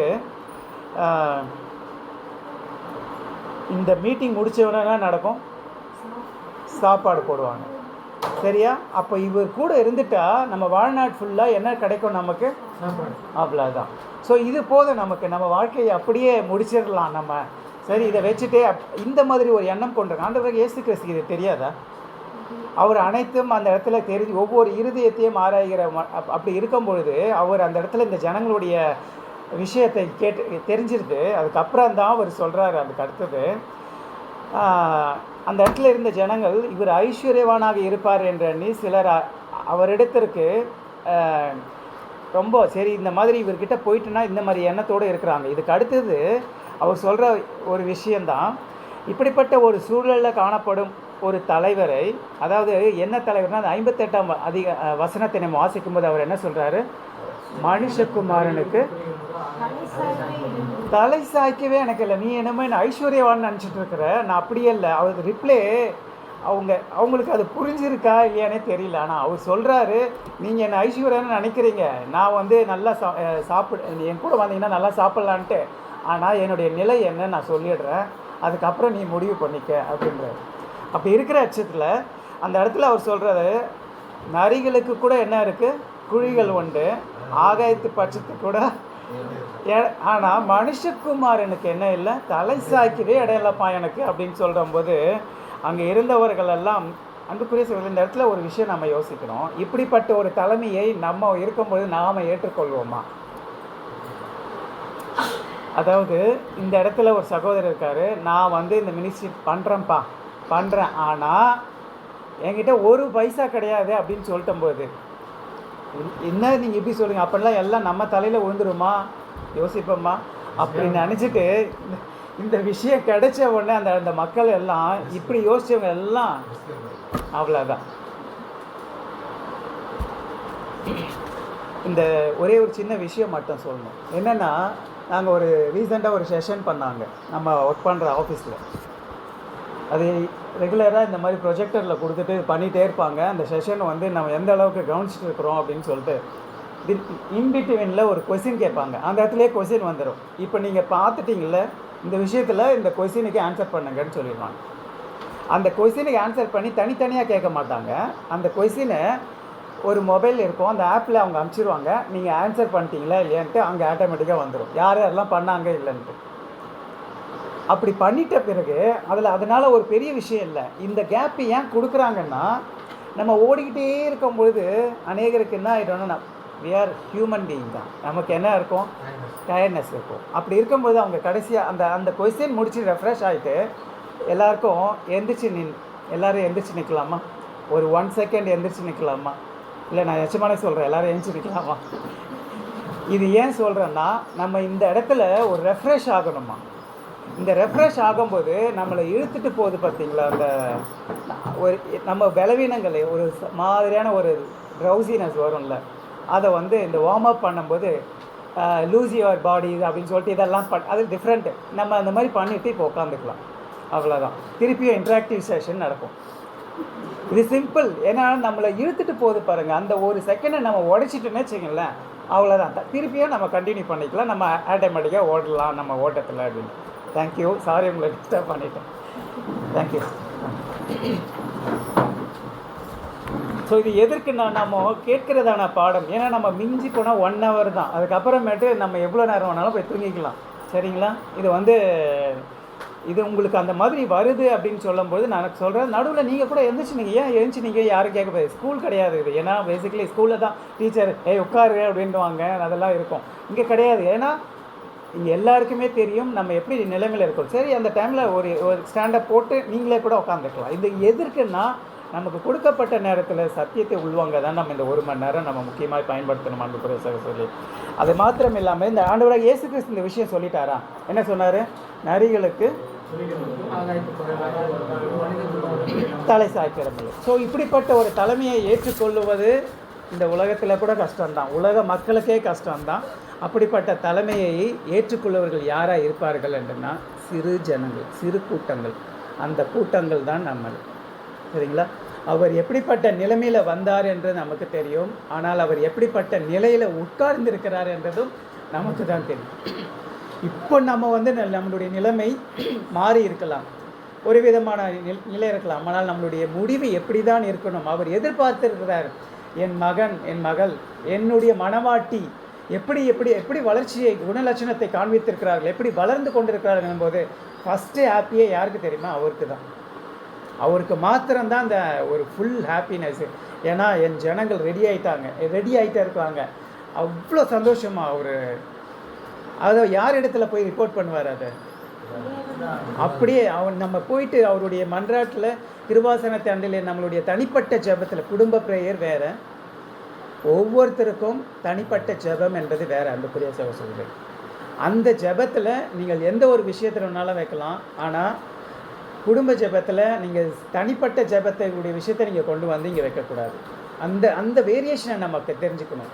அதே நேரத்தில் கல்வாரி சிலுவையில் நடக்கும் பொழுது யார் மாத்திரம்தான் அங்கே ஃபேஸ் பண்ணது, ஆண்டவராகிய இயேசு கிறிஸ்து மாத்திரம்தான் அந்த சிலுவையை சுமக்க வேண்டியது. அதை போல தான் நம்ம ஒவ்வொருவரும் நம்ம மாத்திரம்தான் நம்மளுடைய சிலுவையை சுமக்கணுமே கண்டி.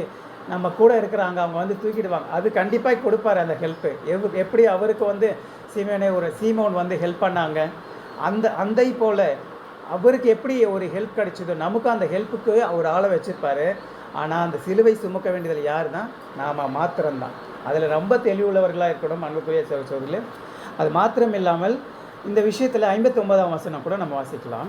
அதுக்கு அடுத்தது இன்னொரு சம்பவம் இந்த இடத்துல நடக்குது. ஃபஸ்ட்டு என்ன பார்த்துட்டோம், இவர் நல்லா செல்வந்தராக இருக்கிறாரு, இவர்கிட்ட போனால் நம்மளும் பிரச்சனை இல்லாமல் இருக்கலான்ட்டு. அதுக்கு அடுத்தது இன்னொரு விஷயம் வருது, அதை வாசிக்கலாம். 59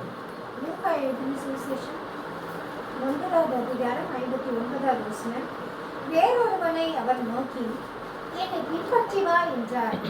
அதற்கு அவன், ஆண்டவரே, முன்பு நான் போய் என் தகப்பனை அடக்கம் பண்ண எனக்கு உத்தரவு கொடுக்க வேண்டும் என்றான். இந்த இடத்துல என்னன்னா, உம்முடைய சீஷர்களாய் இருக்க நீர் எனக்கு ஒரு வாய்ப்பை கொடுக்கணும் அப்படின்ற ஒரு விஷயத்தையும் அந்த இடத்துல சுட்டி காட்டுற ஒரு விஷயம் இருக்குது.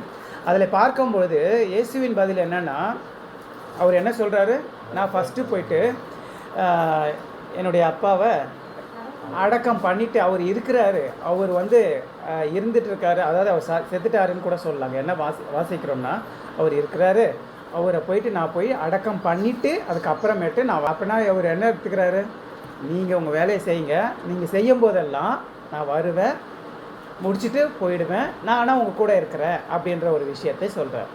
அதற்கு அவர் சொல்கிறாரு, இயேசு கிறிஸ்து 60வது வசனத்தில் சொன்ன விஷயந்தான்.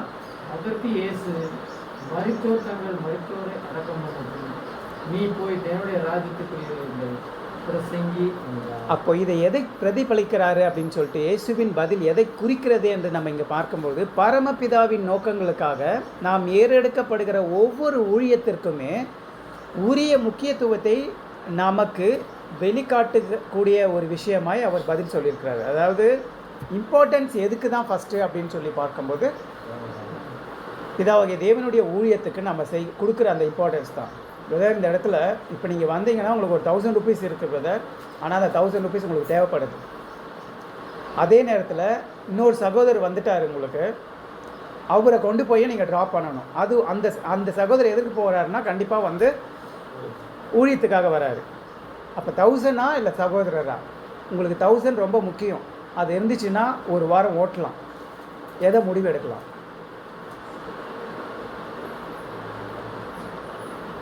மைண்ட் எப்படி மாறிடும், அந்த இடத்துல தான் நம்ம உண்மைத்தன்மையை காண்பிக்கணும்னு சொல்கிறாரு அன்புக்குரிய சகோதரர்களே.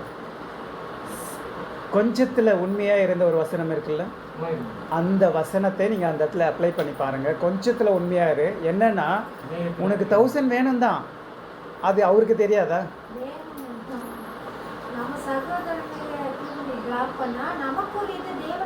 பார்த்துப்பார். ஸோ அதுதான் அருமை. அதை தான் நம்ம வந்து உணர்ந்து, ஆனால் இந்த இடத்துல தான் ஸ்ட்ரகிள் வரக்கூடும். நம்ம சொல்லிடலாம், அந்த சூழ்நிலையை ஃபேஸ் பண்ணும்போது தான் நமக்கு தெரியும் இந்த இடத்துல ஒரு இம்பேலன்ஸ்ட் வரும். அதாவது ஒரு சீஸாக இருக்கும், ஐயோ இப்படியா அப்படியா இப்படியா அப்படியான்னு அந்த மைண்டு அப்படி வரவே கூடாதுன்றார் சொல்கிறோம். வரக்கூடாது. என்ன, நீங்கள் எதற்காக அழைக்கப்பட்டீர்கள்? அவருடைய ஊழியத்திற்காக. அப்போ நீங்கள் இந்த இம்பார்ட்டன்ஸ் தான் ஆண்டவராகிய இயேசு கிறிஸ்து சொல்லும்போது, பிதாவினுடைய ஊழியத்திற்கு நீ முக்கியத்துவம். மரித்தவர்கள் தங்கள் மரித்தவரை அடக்கம் பண்ணட்டும், நீ வா என்னை பின்பற்றி அப்படின்ற ஒரு விஷயத்தை சொல்கிறாங்க. தெய்வீக கண்ணோட்டத்தின்படி பார்க்கும்போது அன்புக்குரிய சகோதரர்களே, இந்த உலகமும் ஏற்கனவே மரித்து விட்டதாக தான் நம்ம பார்க்குறோம். அப்படி இருக்கா இல்லையா? அந்த சாட்டில் பார்க்கும்போது ஃபஸ்ட்டு வேர்ல்டில் என்ன இருக்கிறது, ஆதாமை சிருஷ்டித்த விஷயம். அந்த ஆதாமைக்குள்ளே அவர் செய்துட்டதான மீறுதல் நிமித்தமாக என்ன நடந்தது? பாவம் ஆண்டு கொண்டது. அப்போ எல்லாமே ஃபாலன் பீப்புள் ஆயிடுச்சு. அப்போ எல்லாருமே தெய்வீக திட்டத்தின் பிரகாரமாக பார்க்கும்போது ஒட்டுமொத்த உலகமும் என்ன ஆயிருக்கு? மறிச்சு அந்த பாவத்தில் விழுந்து மறிச்சதான ஒரு விஷயத்தை, ஆதாமின் மீது செலுத்தப்பட்ட அந்த மரண தீர்ப்பை மீட்டெடுக்கிறதுக்கு தான் நம்மளுடைய ஆண்டவராகிய இயேசு கிறிஸ்து இந்த உலகத்திலே வந்துட்டாங்க. அப்படி வந்திருக்கும் பொழுது அவர் கொடுத்ததான அந்த ஜீவன், இப்போ ஒருவேளை அவர் யோசிச்சிருக்கலாம்ல, அந்த பிதா தன்னுடைய சித்தத்தை இந்த உலகத்தில், ஆதாம் விழுந்துட்டார், அவர் அனுப்பினதன் நோக்கம் வேறு, ஆனால் அவர் விழுந்துட்டார். இப்போது இந்த உலகத்தை மீட்டெடுப்பது நான் யாரை அனுப்புவேன்? ஏசாயால சொல்லப்பட்ட விஷயம். அப்போ அப்படி யோசிச்சுட்டு இருக்கும்போது யார் ஃபஸ்ட்டு வந்து நிற்கிறது? நான் போகிறேன். அவர் என்ன சொன்னாரா அந்த இடத்துல சொல்லியிருப்பாரு, நம்ம பார்க்குறோமா? இயேசு கிறிஸ்து வந்து, அதாவது பிதாவாகிய தேவன் இந்த ஜனங்களை மீட்பதற்காக நான் யாரை அனுப்புவேன் அப்படி பேசியிருப்பாரா? அவர் என்ன பண்ணுறாரு? யோசிக்கிறாரு, வந்து நிற்கிறாரு. ஸோ அப்போ நம்ம எப்படி, நமக்கு அப்படி யோசிக்கிற விஷயம்லாம் இன்னும் நம்ம அந்த மாதிரி ஒரு விஷயத்துக்குள்ள நம்ம சொல்கிறோம், சொன்னாலே செய்ய மாட்டேங்கிறோம். நீங்கள் என்ன பிரதர் யோசிக்கும் போதெல்லாம் அப்படின்றேன். அப்படி இருக்கக்கூடாது அன்புக்குரிய சகோதரர்களே. நம்ம எப்படி தான் இருக்கணும்னா, அவங்க காண்பிச்சுட்டு தானே ஆண்டவராகிய இயேசு கிறிஸ்து எப்படி ஒரு உண்மைத்தன்மையை காண்பிச்சிருக்கிறாங்க பாருங்கள். ஜீவன் கொடுப்பரவாகிய இயேசுவுடன் தற்காலத்தில் ஐக்கியத்திற்குள் வந்தவர்கள் தேவ வைராக்கியத்தை காண்பித்து நம்ம எப்படி தான் இருக்கணும்னா, முதலாவது அவருடைய ஊழியத்துக்கு தான் இம்பார்ட்டன்ஸ் கொடுக்கணும் அப்படின்னு சொல்லிட்டு சகோதரர் பதிவிடுகிறாங்க. அந்த இதில் கூட பூமிக்குரிய காரியங்களை கவனித்து அநேகர் வந்து பின்வாங்கக்கூடும். அதை தான் அந்த இடத்துல சொன்ன அந்த எக்ஸாம்பிள். எனக்கு இந்த வாரத்துக்கு வேண்டும், ஆனாலும் அது பூமிக்குரிய விஷயம். ஆவிக்குரிய விஷயம் இவர் எடுத்துன்னு போய் விட்டாங்கன்னா அங்கே ஒரு ஜனங்கள் உட்காந்துட்டு இருக்கு, அவங்களுக்கு அது யூஸ் ஆகும். ஆவியிலே அவர்கள் வளர்ச்சி அடைவார்கள். இது என்னுடைய ஜீவனுக்காக, மாம்சத்திற்காக இந்த ஒரு வாரம். அப்படி இருக்கும் பொழுது ஃபஸ்ட் இம்பார்ட்டன்ஸ் நம்ம என்னென்னா அவருடைய ஊழியத்துக்கு தான் அப்படின்னு சொல்கிறோம். இதை தான் இந்த உலகத்தில் அநேகர் விழுந்து போவதற்கு வாய்ப்பாக இருக்கிறது. அன்புக்குரிய சகோதரர்களே, உலகத்திற்காக ஓடி அதற்காக விழுகிறதான சாத்தனுடைய ஃபுல் ஃபோக்கஸே என்னென்னா ஒரு லக்ஸுரியை அன்புக்குரிய சகோதரர்களே, இந்த இடத்துல ரொம்ப மிக தெளிவாய் நம்ம இருந்துட்டோம்னு வச்சுங்களேன், நம்மளை யாராலுமே ஏமாற்ற முடியாது. சாத்தானை கூட நம்ம அவருடைய கிருபையால் வென்றுடலாம். எப்படி என்று சொல்லி பார்க்கும்போது, இந்த உலகத்தின் கவர்ச்சிகள் நம்ம கண்களை பார்க்கணும்ல.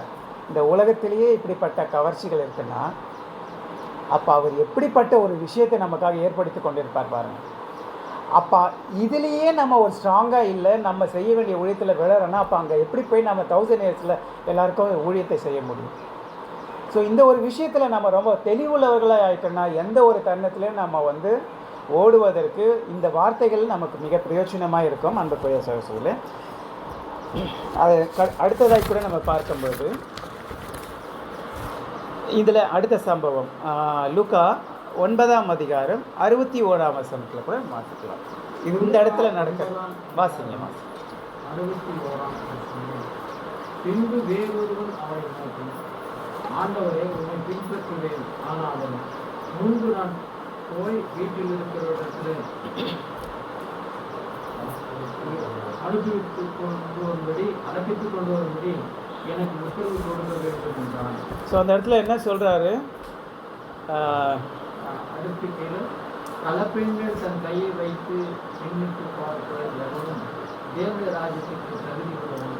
லூக்கா 9ஆம் அதிகாரம் 61, 62 சொல்லப்பட்ட ஒரு விஷயம். Thank you brother.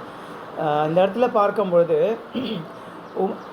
அந்த இடத்துல இன்னொரு நபர் வராரு. அவர் என்ன சொல்கிறாருன்னா, நான் உம்மை பின்பற்றி வருவேன் என்ற ஒரு விஷயத்தை சொல்கிறாரு. ஸோ அப்படி சொல்லும் பொழுது அதை சொல்லிட்டாரு. சரி நீ வா அப்படின்னு சொல்லிட்டு ஆண்டவரை இயேசு கிறிஸ்து. ஆனால் இவருக்குள்ளே இருக்கிற ஒரு விஷயம் என்னென்னா, நான் வரேன், அதுக்கு முன்னாடி என் வீட்டில் என்ன நடக்குது அங்கே போயிட்டு அந்த இடத்துல என்ன சொல்கிறாங்கன்னா, ஆங்கிலத்தில் ஒரு அருமையான வார்த்தை எங்களை கொடுக்குறாங்க. அதாவது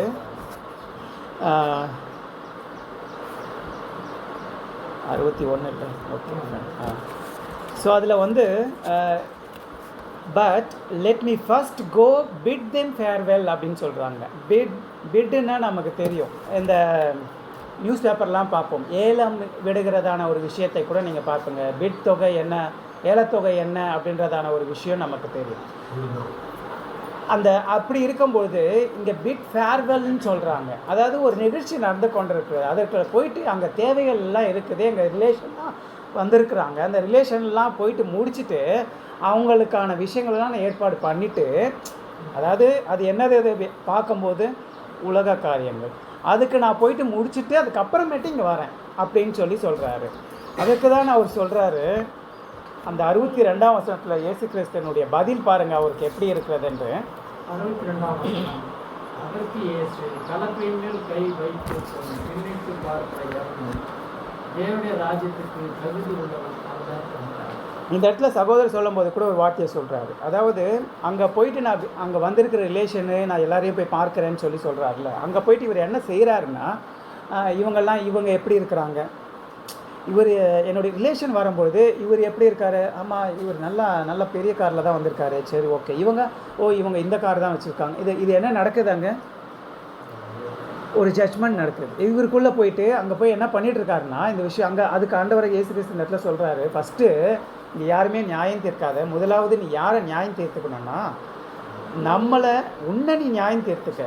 ஃபஸ்ட்டு நீ உன்னை ஜட்ஜ் பண்ணிக்கிட்டேன்னா நீ அடுத்தது செய்ய வேண்டிய காரியங்கள் என்ன என்பதை உனக்கு கண்டிப்பாக கிளியராக இருக்கணும். அதை தான் இந்த இடத்துல அவர் தெளிவுபடுத்துகிறாரு. அநேகர் இந்த விஷயத்தில் எப்படி ஆகிறாங்கன்னா, பின்னாக திரும்பி பார்த்து ஜீவியத்திற்கான உலக வசதிக்காக சிறப்பு ஏற்பாடுகளை செய்வது மாத்திரமில்லாமல் உலகத்தின் அநேக இன்பங்களை அற்ப விஷயங்களுக்கு இம்பார்ட்டன்ஸ் கொடுத்துட்றாங்களாம். அதை தான் அவர் சொல்கிறாரு, கலப்பையின் மேல் தன் கையை வச்சுட்டு அதை செய்யாதன்னு சொல்கிறாங்க. ஸோ அந்த இடத்த நீ விட்டுடு, ஒன்று அங்கே வச்சுருக்கேன்னா நீ அப்படியே போயிடு. அதாவது லோத்து மனைவி தெரியும்ல நமக்கு என்ன எப்படிப்பட்ட ஒரு சம்பவம் இருந்தது, அந்த பார்க்கலாம். அவங்களுடைய எண்ணங்கள் எப்படி இருந்ததுன்னா, இந்த உலகத்தின் மேலே நீ பின்னிட்டு திரும்பி பார்க்காம ஓடிப்போன் தூதர்கள் காப்பாற்றி விட்டும் கூட என்ன நடக்குது? ஸோ நம்மளுடைய சிந்தை எந்த அளவுக்கு நம்மளை கீழ்ப்படுத்தும் என்பதை இதெல்லாம் உதாரணம் அன்புக்குரிய சகோதரர்களே. இதில் அடுத்ததாக கூட நம்ம பார்க்கும்பொழுது இந்த ஒரு கேள்வியை நம்மளை நாமே சோதித்து பார்த்துக்கொள்ளணும். அதாவது ஒருவேளை ஆண்டவராகிய இயேசு கிறிஸ்துவின் பார்வையில் நம்ம சபைக்கென்று தகுதி அடைஞ்சிட்டு இருப்போமா அப்படின்னு நாமளே நிதானித்து கொள்ளணும். நம்ம கேட்ட கேள்வி புரிஞ்சிருக்குன்னு நினைக்கிறேன். என்னென்னா, இந்த நாளில் இப்பொழுது நம்ம உட்கார்ந்துட்டு இருக்கும்பொழுது ஆண்டவராகிய இயேசு கிறிஸ்து பார்க்குறாரு. இப்போ பார்த்துட்டு இருக்க என்ன பிரதர் நீங்கள் தான் பார்க்குறீங்க, இதுவே உங்களுக்கு நீங்கள் கொஞ்சம் இருக்கிறீங்க, உங்களுக்கே நான் உட்காந்துருக்க தெரியுதா அப்படின்ற மாதிரிலாம் இருக்கலாம், யோசிக்கலாம். அப்படி இல்லை, அவர் பார்த்துட்ருக்காரு அப்படின்னும்போது அவர் எதை பார்க்குறாரு? அப்பியரன்ஸ் பார்க்குறாரா? நம்மளை இப்போ பார்க்கும்போது நம்மக்கிட்ட ஒரு கேள்வி நம்மளே கேட்டுக்கிறோம், ஒருவேளை நான் இன்று ஏதோ நானாலும் நான் அவருடைய ராஜ்யத்தில் இருப்பேனா? அப்படி கேட்டால் நம்மளுடைய அந்த கியூவில் என்னவா இருக்கும்? நம்ம அந்த கியூவில் நம்ம எந்த இடத்துல நிற்கிறோம்? அந்த டோர் ஷட் ஆஃப் முன்னாடி அதில் ஒரு கியூ நின்றுட்டுருக்கா? கதவை அடைச்சிச்சுன்னா என்ன ஆக போகுது? என்ன ஸ்டார்ட் ஆகிடும்? அப்படி ஸ்டார்ட் ஆகிடுச்சுன்னா அப்போ நம்ம எதில் தான் இருக்கிறோம்? எதில் இருக்கிறோம் நம்ம? அப்போ ஸ்டார்ட் ஆகிடுச்சுன்னா திரள் கூட்டத்தில்.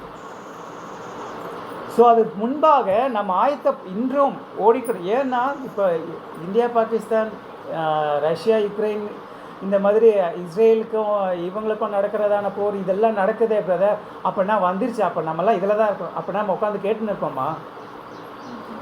அப்போ இன்னும் நமக்கு வாய்ப்புகள் இருக்கிறது அன்புக்குரிய சகோதரர்களே. அப்போ நம்ம இதில் என்ன தெளிவுள்ளவர்களாக இருக்கணும்னா, நம்ம இந்த கேள்வியை கேட்டுக்கொண்டு நம்ம ஓடுகிறதான விஷயத்தில் எப்படி இருக்கிறோம்? 1 hour முடியட்டும் பிரதர், அதுக்கப்புறம் நான் சொல்கிறேன் அப்படின்றீங்களா? இது உங்கள் இடத்துல வச்சுக்கிறோம். அடுத்ததாய் நம்ம பார்க்கும்போது அன்புக்குரிய சகோதரர்களே, நம்மில் தேவனுடைய காரியங்களில் அசதியாக இருப்பவர்களாய் அவர்களின் நிலை அசதியாக இருந்துட்டாங்கன்னா அவர்களுடைய நிலை எப்படி இருக்கும் அப்படின்றதுக்கு ஒரு 4 பாயிண்ட் இருக்குது, ஒரு 3 பாயிண்ட் இருக்குது. அது என்னென்னு நம்ம பார்த்துட்டோன்னா, அப்போ நம்ம அசதியாக இருந்தோன்னா இப்படி இருப்போம் போல், அசதியாக இல்லைன்னா எப்படி இருந்துக்கலான்றத நீங்கள் புரிஞ்சுக்கலாம். என்ன சொல்கிறாருன்னா, ராஜ்யத்தின் மீதான கவனத்தில் மூழ்காமல் இருக்கிறது. என்னென்னா, இப்போ நம்ம இதுக்கு முன்பாகலாம் பார்த்துட்டோம்ல, ராஜ்யம் வந்துருச்சுன்னா நம்ம என்ன விஷயம்லாம் செய்ய போகிறோம்? இந்த அதாவது பாவத்தில் விழுந்திருக்கிற ஜனங்களுக்கெல்லாம் நம்ம என்ன செய்ய போகிறோம்? அவங்களுக்கெல்லாம் அவருடைய ராஜ்யத்தை குறித்தான பிரசங்க விஷயத்தை கேட்பார்கள். அப்போ காது கொடுத்து கேட்பார்கள், கண்கள் எல்லாம் திறக்கப்படும், காதுகள் எல்லாம் கேட்கிற அந்த ஆவியை கொடுத்துருவாங்க எல்லாமே. அப்போ நம்ம இங்கே வாசிக்கிறதான விஷயம் அப்படி இருக்குமா? கண்டினியூவாக அவங்களுக்குன்னு புக்கு கொடுத்துருவாங்க, இந்தாங்க வாசிச்சுக்குங்க அப்படின்னு சொல்லிட்டு. அப்போ யாருமே சொல்லிக் கொடுக்க வேண்டிய ஒரு விஷயம், அவங்களுக்கு அப்படியே தெளிவுள்ளவர்களாய் மாறுவார்கள். அப்படி இருக்கிற பட்சத்தில் இந்த ராஜ்யத்தில் நம்ம மூழ்காமல் இருக்கிறோமா? 1, ஆசீர்வாதங்களை விரும்பாமல். 2வது, மற்றவர்கள் மீது ஆசீர்வாதங்களை வழங்குவதில் பங்கடைய விரும்பாமல் இருக்கிற ஒரு விஷயம். இதை தான் இப்படியே, அதாவது தேவனுடைய காரியங்களில் அசதியாய் இருப்பவர்கள் இதெல்லாம் விரும்ப மாட்டாங்க. அதாவது ராஜ்யத்தின் மீதில் அவங்களுக்கு ஒரு பெரிய நாட்டம் இராது. ஆசீர்வதிக்கிறதான, அதாவது மற்றவர்களை ஆசீர்வதிக்க போகிற அந்த ஒரு சூழ்நிலை எனக்கு கொடுக்கப்பட்டிருக்க இந்த ஓட்டத்தில் நான் போய் அதை செய்வேன் அவருடைய ராஜ்யத்தில் ஆண்டவராக இயேசு கிறிஸ்துவோட அப்படின்ற ஒரு நம்பிக்கை இருக்காதான். அது மாத்திரமில்லாமல் மற்றவர்கள் மீது ஆசீர்வாதம், எல்லாருக்குமே பிளெஸ்ஸிங் பண்ண போகிறோம் அவரோட ராஜ்யத்தில் அப்படின்ற ஒரு விஷயத்தில் எப்படி தான் இருப்பாங்கன்னா, இவங்க ஒரு அப்படியே போகலாம், நம்ம என்ன இருக்குது பிரதர், இல்லைன்னா ஃபோன் பண்ணி ஏன் வரலன்னு கேட்டுருவார். இத்தனை பேர் தான் வந்தாங்க இன்றைக்கின்னு சொல்லி இது பண்ணுறாங்க. அப்படியே தான் நம்ம ஓடிக்கொண்டிருக்கிறோமா?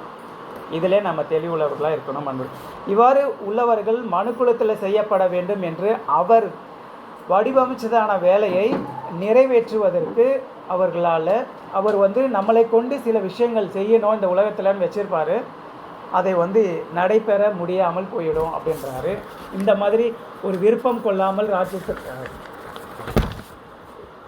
கடைசி சம்பவம் இதோட பாட முடிய போகுது. ஸோ முடிச்சிடலாம். கொஞ்சம் ஒரு 10 to 15 மினிட்ஸில் நான் 11:30 ஷார்ப்பாக முடிச்சிடுறாரு. ஸோ இந்த லாஸ்ட் சம்பவம் நம்ம பார்க்கும்பொழுது லூக்கா 10ஆம் அதிகாரம் 38ஆம் வசனத்துலேருந்து 42ஆம் வசனம் வரை வாசிக்கிறோம். லூக்கா எழுதின சுவிசேஷம் 10வது அதிகாரம் 38லிருந்து 42 வசனங்கள் முடிய.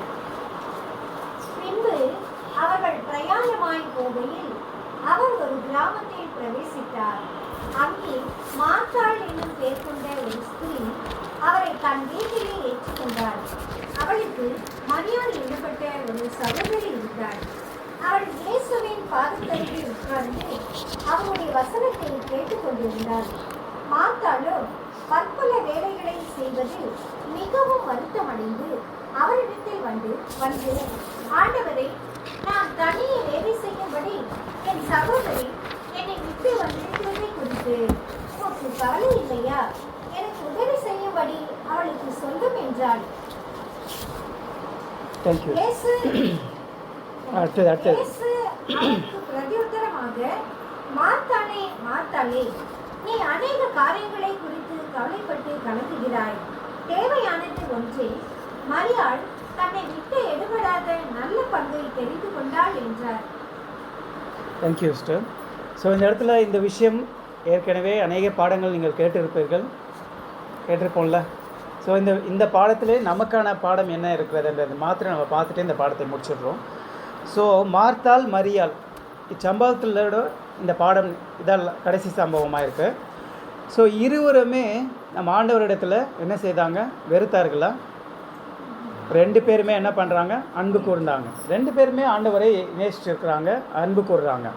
இந்த இருவரும் தங்கள் அன்பை டிஃப்ரெண்ட்டாக வெளிப்படுத்துகிறாங்க. ஒரு வித்தியாசமான முறையில் இவர்கள் தன்னுடைய அன்பை வெளிப்படுத்துகிறாங்க. ஸோ அப்படி இருக்கிற பட்சத்தில் மார்த்தாளையும் கர்த்தருடைய சௌகரியத்திற்காக அவருக்கு தேவையான அந்த உணவை அவர்கள் செய்கிறதான ஒரு விஷயத்தை நம்ம பார்க்குறோம். அதே தருணத்தில் ஜீவனுக்கு அருமையான வார்த்தைகளை கேட்டு அதன் மூலமா தன்னுடைய ஜீவனை மீட்டெடுப்பதற்கு அப்படிப்பட்ட வார்த்தையை கேட்டுக்கொண்டிருக்கிறதான மரியாளை அவர் வெகுவாக என்ன செய்கிறாரு? விசேஷமாக என்ன செய்கிறாருன்னா பாராட்டுகிறார். யாரை? மரியாளை பாராட்டுகிறார். ஸோ அப்போது இந்த இடத்துல நம்ம பார்க்க வேண்டியதான ஒரு விஷயம், அன்புக்குரிய சகோதரர்களே, அவரின் வார்த்தைக்கு ஆண்டவராகிய இயேசு கிறிஸ்து நம்மளுடைய வாழ்க்கையிலே செய்கிறதான இந்த நம்ம ஓடுகிறதான இந்த ஓட்டத்தில் அவர்கள் அநேக சகோதரர்கள் பரிசுத்தவான்கள் மூலமாய் கொடுத்து வருகிறதான இந்த வார்த்தைக்கு நம்ம எந்த அளவுக்கு இம்பார்ட்டன்ஸ் கொடுக்குறோம் அப்படின்ற ஒரு விஷயம் இருக்குது. அதை எந்த அளவுக்கு நம்ம கவனம் செலுத்தி அதை கேட்கிறோம் என்ற ஒரு விஷயத்தை அவருடைய பரிசுத்த ஆவியால் நிரப்பவும் அதனாலே நம்மளை வழிநடத்தப்படவும் அவர் எப்படி இருக்காருன்னா உண்மையுள்ளவராக இருக்கிறார். இதை மாத்திரம் நம்ம மனதில் வச்சுக்கணும். அதாவது நீங்கள் சகோதரர்லாம் வந்துட்டாங்க, நான் என்ன செய்வேன் அப்படின்ற ஒரு விஷயம் செய்கிறதும் ஒரு ஊழியம்தான். அதுவும் யாருக்காக செய்கிறாங்கன்னா அவர் மேலே உள்ள பற்றுதல் மூலிமா செய்கிறாங்க. அந்த இடத்துல செய்யும்பொழுது நம்மளுடைய நோக்கம் என்னதான் இருக்கணும்னா அவருடைய வார்த்தைக்கு முக்கியத்துவம் கொடுக்கணும் அன்புக்குரிய சகோதரர்களே. ஆனால் இந்த ஒரு விஷயம் நிஜத்தில் ஓடும்பொழுது எப்படி இருக்குன்னா, அந்த கன்வென்ஷன்லாம் பார்க்கும்போது அதற்கென்றே சில சகோதரர்கள் நியமிச்சிருவாங்க இந்த சாப்பாடு சைடில். ஸோ அவர்களெல்லாம் நம்ம பார்க்கும்போது ஒரு சிலர்லாம் அந்த காதில் மாட்டிக்கிட்டே அப்படியே அந்த வேலையை செய்துட்டு இருப்பாங்க. எதுக்கு இம்பார்ட்டன்ஸ் கொடுக்குறாங்க அப்படின்னா, மரியாளை போல் நம்ம இருந்துடக்கூடாது, மார்த்தாளை போல் நம்ம இருந்துடக்கூடாது, மரியாளை போல் நம்மளுடைய ஓட்டத்தை நம்ம பிரதிபலிக்கணுன்றதான ஒரு விஷயம். ஸோ அவருடைய வார்த்தைக்கு நம்ம இம்பார்ட்டன்ஸ் கொடுக்கும்போது அவருடைய பரிசுத்த ஆவியால் நம்மை இன்னுமாய் அவர் வழிநடத்த வல்லவராக இருக்கிறார் என்பதை நம்ம அந்த ஒரு விஷயத்தை நம்மளை எண்ணம் கொள்ள வேண்டும் என்பதை தான் இந்த இடத்துல தெளிவுபடுத்துகிறார் அன்புக்குரிய சகோதரர்களே. கடைசியாய் யூஸ்வலாக வரும்போது ஒரு சின்ன ஸ்டோரி சொல்லுவேன், ஒரு குட்டி ஸ்டோரி, அது மட்டும் சொல்லிவிட்டு இந்த பாடத்தை நம்ம முடிக்கிறோம். என்னென்னா, இது இந்த இடத்துல நம்ம ஓடுகிறதான இந்த ஓட்டம் அன்புக்குரிய சகோதரர்களே அது எப்படி இருக்குதுன்னா, நான் வந்துட்டேன், வந்தால் பரவாயில்ல, வரலன்னா பரவாயில்ல அப்படின்ற ஒரு மைண்ட் செட்டோடு நம்ம இங்கே வரக்கூடாது. அப்படி எங்கே இருந்துட்டோம்னா பாபிலோனில் ஃபுல் அண்ட் ஃபோக்கஸே என்னென்னா, நான் வந்துட்டேன், நான் பிளெஸ்ஸிங்காக இந்த உலகத்தில் இருக்கணும், மற்றவங்களை காட்டில நான் பிளெஸ்ஸிங்காக இருக்கணும் உலகத்தின் பார்வையில். ஆனால் இந்த ஓட்டத்தில் நம்மளுடைய பார்வை எப்படி இருக்குன்னா, நான் வந்துட்டு நம்மளுடைய நோக்கம் என்னவாக இருக்கணும். அநேக தருணத்தில் நம்ம யோசிச்சிருப்போமா, இதப்பா ஒரு வேளை டோரு க்ளோஸ் ஆகிடுச்சு,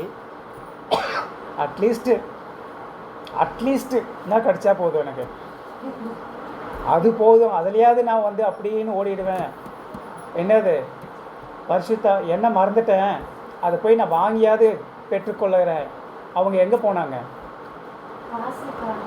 காசுக்கார இடத்துல வாங்க. அதுக்கப்புறம் அதுவும் கிடையாது. இப்போ நம்ம அதை தான் பண்ணிகிட்ருக்கிறோம். நம்ம வாங்கிட்டு இருக்கிறோம் எண்ணெயை.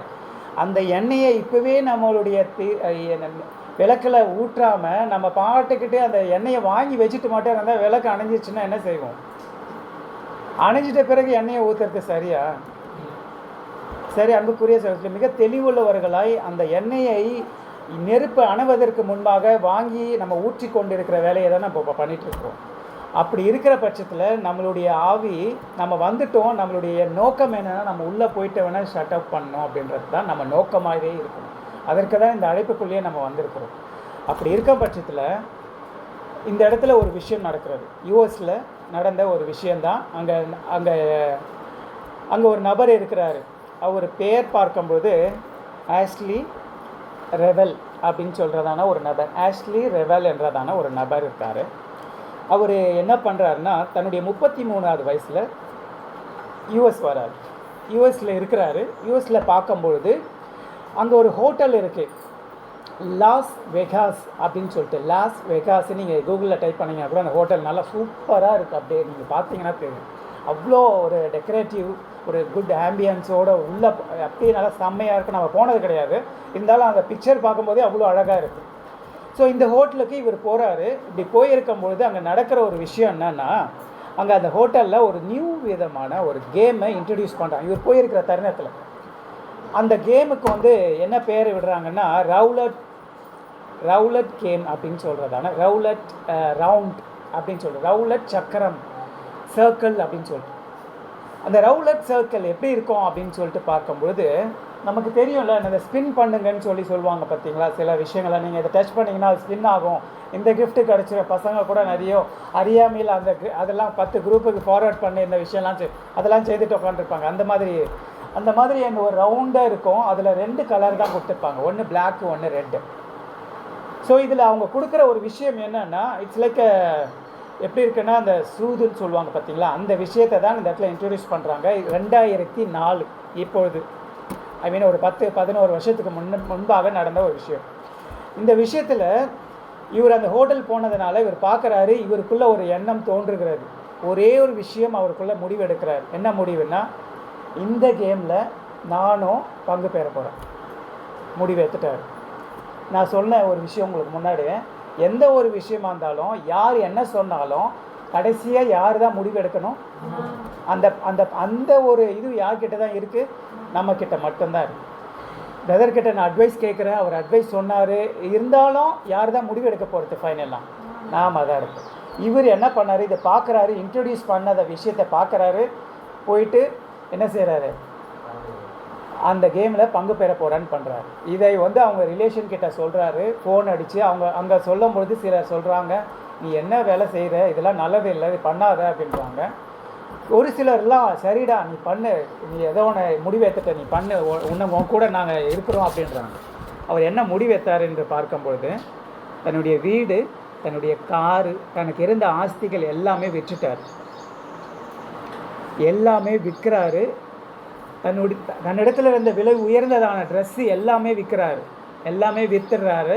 விற்றுட்ட பிறகு வண்டி எல்லாமே வச்சுட்டு கடைசியாக அவர் வச்சுக்கிறது இந்த ஊரில் இருந்து. ஏன்னா அவருடைய நேட்டிவ் எது என்று சொல்லி பார்க்கும்பொழுது யூகேலேருந்து வராரு. ஒரு பிரிட்டிஷ் இளைஞர் தான் இந்த யூஎஸ்க்கு வராரு. அங்கே இருந்து இங்கே வராரு. இந்த ஹோட்டலில் ஏதாச்சுமா இந்த மாதிரி ஒரு கேமை இன்ட்ரடியூஸ் பண்ணுறாங்க, இதில் அவர் ஈர்க்கப்படுகிறாரு. வந்துட்ட பிறகு இதில் போய் நான் பண்ணணும், பார்ட்டிசிபேட் பண்ணணும்னு சொல்லிட்டு எல்லா அசட்டும் விற்றுட்டு கடைசியாக அவர் கையில் இருக்கிறது ஒரே ஒரு ட்ரெஸ்ஸு, போட்டுன்னு இருக்கிறதான ஒரே ஒரு செட் ஆஃப் ட்ரெஸ்ஸு. அதுக்கு அடுத்தது அவர் செய்கிறது, இந்த லாஸ் வெகாஸ், அந்த யூஎஸ்லேருந்து அவருடைய பிரிட்டிஷுக்கு போகிறதான ஒரே ஒரு ஃப்ளைட் டிக்கெட்டுக்கான காசு, அதை மட்டும் தன் இடத்துல வச்சுக்கிறார். எவ்வளோ தெளிவாக வந்துட்டார் பாருங்க. ஒருவேளை இந்த கேமில் நான் விட்டுட்டேன்னா எனக்கு இருக்கிறது இந்த ஒரு செட்டு ட்ரெஸ்ஸு, நான் என் ஊருக்கு, சொந்த ஊருக்கே போகிறதுக்கான அதுக்கான பணம் மட்டும்தான் இருக்குது. அந்த சொந்த ஊருக்கு போயிட்டேன்னா அதுக்கப்புறமேட்டு நான் எங்கே தான் போய் இருக்கணும்னா எங்கே இருக்கணும்? அவ்வளோதான். வேறு இடமே கிடையாது. ஏன்னா எல்லாமே விற்றுட்டாரு அவர் தான். நிறைய பேர் அட்வைஸ் என்னென்னா, வானா இதெல்லாம் ஒரு இது நல்லது கிடையாதுன்னு. இவர் கேட்கல, எல்லாமே விற்றுட்டு இதை வந்து அந்த ஹோட்டலில் இப்படி ஒரு விஷயம் நடக்க போகுதுன்னு போயிட்டு இவர் அனௌன்ஸ் பண்ணுறாரு, என் இடத்துல இந்த எல்லா பணத்தையும் நான் விட்டு நான் வரேன், நாளைக்கு நான் கேம் வரேன், நீங்கள் ரெடியாக இருங்கன்னு சொல்லிட்டு இதை வராரு, எடுத்துகிட்டு வந்து நிற்கிறாங்க. இந்த விஷயத்த அந்த ஹோட்டல்காரங்க என்ன பண்ணியிருக்காங்கன்னா, லைவ் டெலிகாஸ்ட் பண்ணணும் அப்படின்ட்டுருக்காங்க. இதுக்கு லைவ் டெலிகாஸ்ட் பண்ணும்போது யார் வராங்களோ அவங்க என்கிட்டயே பர்மிஷன் வாங்கணும். இப்போ நீங்கள் நடத்துகிறீங்க, நானும் அதில் பங்கு பெறுறேன், இதுக்கு ஒரு பணம் அந்த லைவ் டெலிகாஸ்ட் பண்ணுற சேனலில் கொடுப்பாங்க. அந்த பணத்தையும் வாங்கி இதிலேயே போட்டாச்சு, மொத்தமே போட்டாச்சு. இப்போ நெக்ஸ்ட்டு என்ன போகிறாரு, கேம் விளையாடுறாரு. 2 ஆப்ஷன், என்னது, பிளாக் அண்ட் ரெட்டு. ஸோ இந்த 2 ஆப்ஷன் தான் இருக்குது. எப்போ நடக்குதுன்னா 11th April 2004. சரியா, 11th April 2004 இந்த ஒரு விஷயத்தை பார்க்கறதுக்கு அந்த இடத்துல அந்த நகரத்தில் இருக்க மொத்த பேருமே பார்த்துட்ருக்காங்க. இவ்வளோ ஒரு ஃபஸ்ட் டைமாக இவ்வளோ ஒரு பெட்டிங் நடக்குதுன்னு விஷயன்ட்டு. இதை நடக்கும்போது அங்கே என்ன நடந்திருக்குன்னா, அவர் கேட்குறாரு சிகப்பு கலருன்னு சொல்லி கேட்குறாரு. அவர் சொல்லிட்டாரு, ரவுண்ட் பண்ணுறதுக்கு முன்னாடி ரொட்டேட் பண்ணுறதுக்கு முன்னாடி அவர் என்ன சொல்கிறாரு, ரெட்டுன்னு சொல்கிறாரு. நெக்ஸ்ட்டு ரொட்டேட் பண்ணியாச்சு. அந்த டயத்தில் அந்த ஹார்ட் எப்படி இருந்திருக்கும்னு நீங்கள் சொல்ல பார்க்கலாம். ஏன்னா அதுக்கப்புறம் என்ன இருக்குது, வாழ்க்கை லைஃப் அவ்வளோதான், முடிஞ்சிருச்சு. அங்கே நான் முடிவு எடுத்தது என்ன, ரெட்டு. அந்த ரெட்டு மாறிடுச்சுன்னா அவ்வளோதான். அதில் ரொம்ப தெளிவாக இருக்க. மற்றவங்க யார் அவருடைய முடிவு அந்த இடத்துல பார்க்கும்போது, அந்த ஆர்டிக்கலில் பார்க்கும்போது அவர் சொல்கிறாரு, இதை நான் டெசிஷன் எடுத்தேன், நான் எடுக்கிற டெசிஷன், அவ்வளோதான். இதுக்கப்புறம் நான் வருந்தவே மாட்டேன். ஒன்று இருந்தேன்னா மன்னனாக மாற போகிறேன், அப்படி இல்லைன்னா நாடோடியாக மாற போகிறேன், முடிஞ்சிருச்சு. ஒன்று மன்னனாக போகிறேன், இல்லைன்னா நாடோடியாக போயிடுறேன், அவ்வளோதான் அப்படின்ற. கரெக்டாக அங்கே வந்து ரெட்டே விழுது. அவர் வாழ்க்கையில் ஜெயிக்கிறாரு. ஜெயிச்சுட்டு என்ன பண்ணுறாரு, அன்றைக்கே வெக்கேட் பண்ணுறாரு. அதாவது இந்த ஒரு ஃபோன் கொடுத்தா எனக்கு 2 ஃபோன் கொடுப்பாங்க, அந்த மாதிரி அவர் கொடுத்த ஒரு போர்ஷனுக்கு டபுள் போர்ஷனாக வாங்கிட்டு அன்றைக்கி தன்னுடைய நாட்டுக்கு போகிறாரு. அதுக்கப்புறம் எந்த இடத்துலையுமே ஒரு வெளியிலே வரல, செட்டில், முடிஞ்சிச்சு லைஃப், அவ்வளோதான். இது கிடையாது அன்புக்குரிய, இப்போ சொன்னதான ஸ்டோரி கிடையாது நம்மளுடைய வாழ்க்கை. வந்தால் எனக்கு இது, அப்படி இல்லைன்னா பரவாயில்ல, இது அப்படி கிடையாது. நம்மளுடைய நோக்கம், அவர் என்ன தான் நம்மளை எதிர்பார்க்குறாருன்னா, ஆசாரியர்களாய் நம்ம இருக்கணும், லேவியர்களாய் நம்ம இருக்கணும். நம்ம அழைக்கப்பட்ட அழைப்பு ராஜாக்களாய் மாறுவதற்கு தான் நம்மளை அழைச்சிருக்காரு. உங்களை வந்துட்டு போயிட்டு கஷ்டமான ஒரு சூழ்நிலை எப்பவுமே விடுறதுக்கல்ல. ஸோ அப்போ நம்மளுடைய அழைப்பு என்னன்றது நம்ம தெளிவுள்ளவர்களாய் உணர்ந்துட்டு நம்ம முடிவு எடுத்துட்ட பிறகு கொஞ்சோண்டு அப்படி திரும்பி பார்த்துக்கிட்டா அப்படின்றது மாத்திரம்தான் கூடாதுன்றாங்க. அதற்கு தான் இந்த சத்தியங்கள் நமக்கு கொடுக்கப்பட்டிருக்கு அன்புக்குரிய சொல்லு. அதாவது இந்த இடத்துல சொல்லும்பொழுது அங்கீகரிக்கப்படத்தக்கதான ஊழியங்களானது அங்கீகரிக்கப்பட்டதான துதியை போல இருக்குமா. அவரில் அதிகமாக யாரெல்லாம் ஆண்டவரிடத்தில் பிதாவினிடத்தில் அன்பு கூறுறாங்களோ அவங்க அதிகமாய் ஊழியம் செய்வார்கள் என்று அந்த இடத்துல சகோதரர் பதிவிடுகிறார் அன்புக்குரிய சகோதரர். அதே மாதிரி இன்னொரு விஷயம் கடைசியாய், இந்த மாதிரி ஊழியங்கள் வந்து எப்படி இருக்குன்னா, நான் சம்பளம் கொடுக்குறேன், இந்த ஊழியத்தை பண்ணிவிடு அப்படிலாம் வாங்க முடியாது. அதே நேரத்தில் உங்களை வந்து துன்புறுத்தலனால உங்களை வந்து தடை பண்ணவும் மாட்டாங்க. அதாவது நீங்கள் அவர் மேலே உயிரை வச்சுட்டீங்க, உங்களை துன்புறுத்தினால நீங்கள் என்ன பண்ணுவீங்க, நான் ஓடியே தீர்வேன். ஸ்தேவான் ஃபஸ்ட்டு சாட்சி, நேற்றுக்கு தான் அதை வாசிச்சோன்னு நினைக்கிறேன், மண்ணால் கூட ஃபஸ்ட்டு சாட்சியே யார், ரத்த சாட்சி. அப்படிப்பட்டதான ஒரு விஷயத்தில் இல்லை. ஆனால் நமக்கு கொடுக்கப்பட்ட வாய்ப்பு டோட்டலி இவ்வளோ அமைதியாக உட்காந்து கேட்குறோம். அப்போ அவங்க இருந்த நாட்கள்லாம் இந்த மாதிரி எங்கடா கூடுது, ஃபஸ்ட்டு பார்த்து அவங்கள முடிச்சிடுங்கன்றதான விஷயத்தெல்லாம் இருந்தாங்க. அப்போ நமக்கு எவ்வளோ கிருபை பாருங்கள் அன்புக்குரிய சகோதரர்களே. ஸோ கடைசியாக நம்ம பார்க்கும்போது ஆதார வசனம் வாசிச்சிடலாம், மத்திய 25:40. ஸோ இந்த வார்த்தை நமக்கு எவ்வளவு ஆப்டாக இங்கே நமக்கு பொருந்துகிறது என்பதை தான் நம்ம இங்கே பார்க்குறோம்.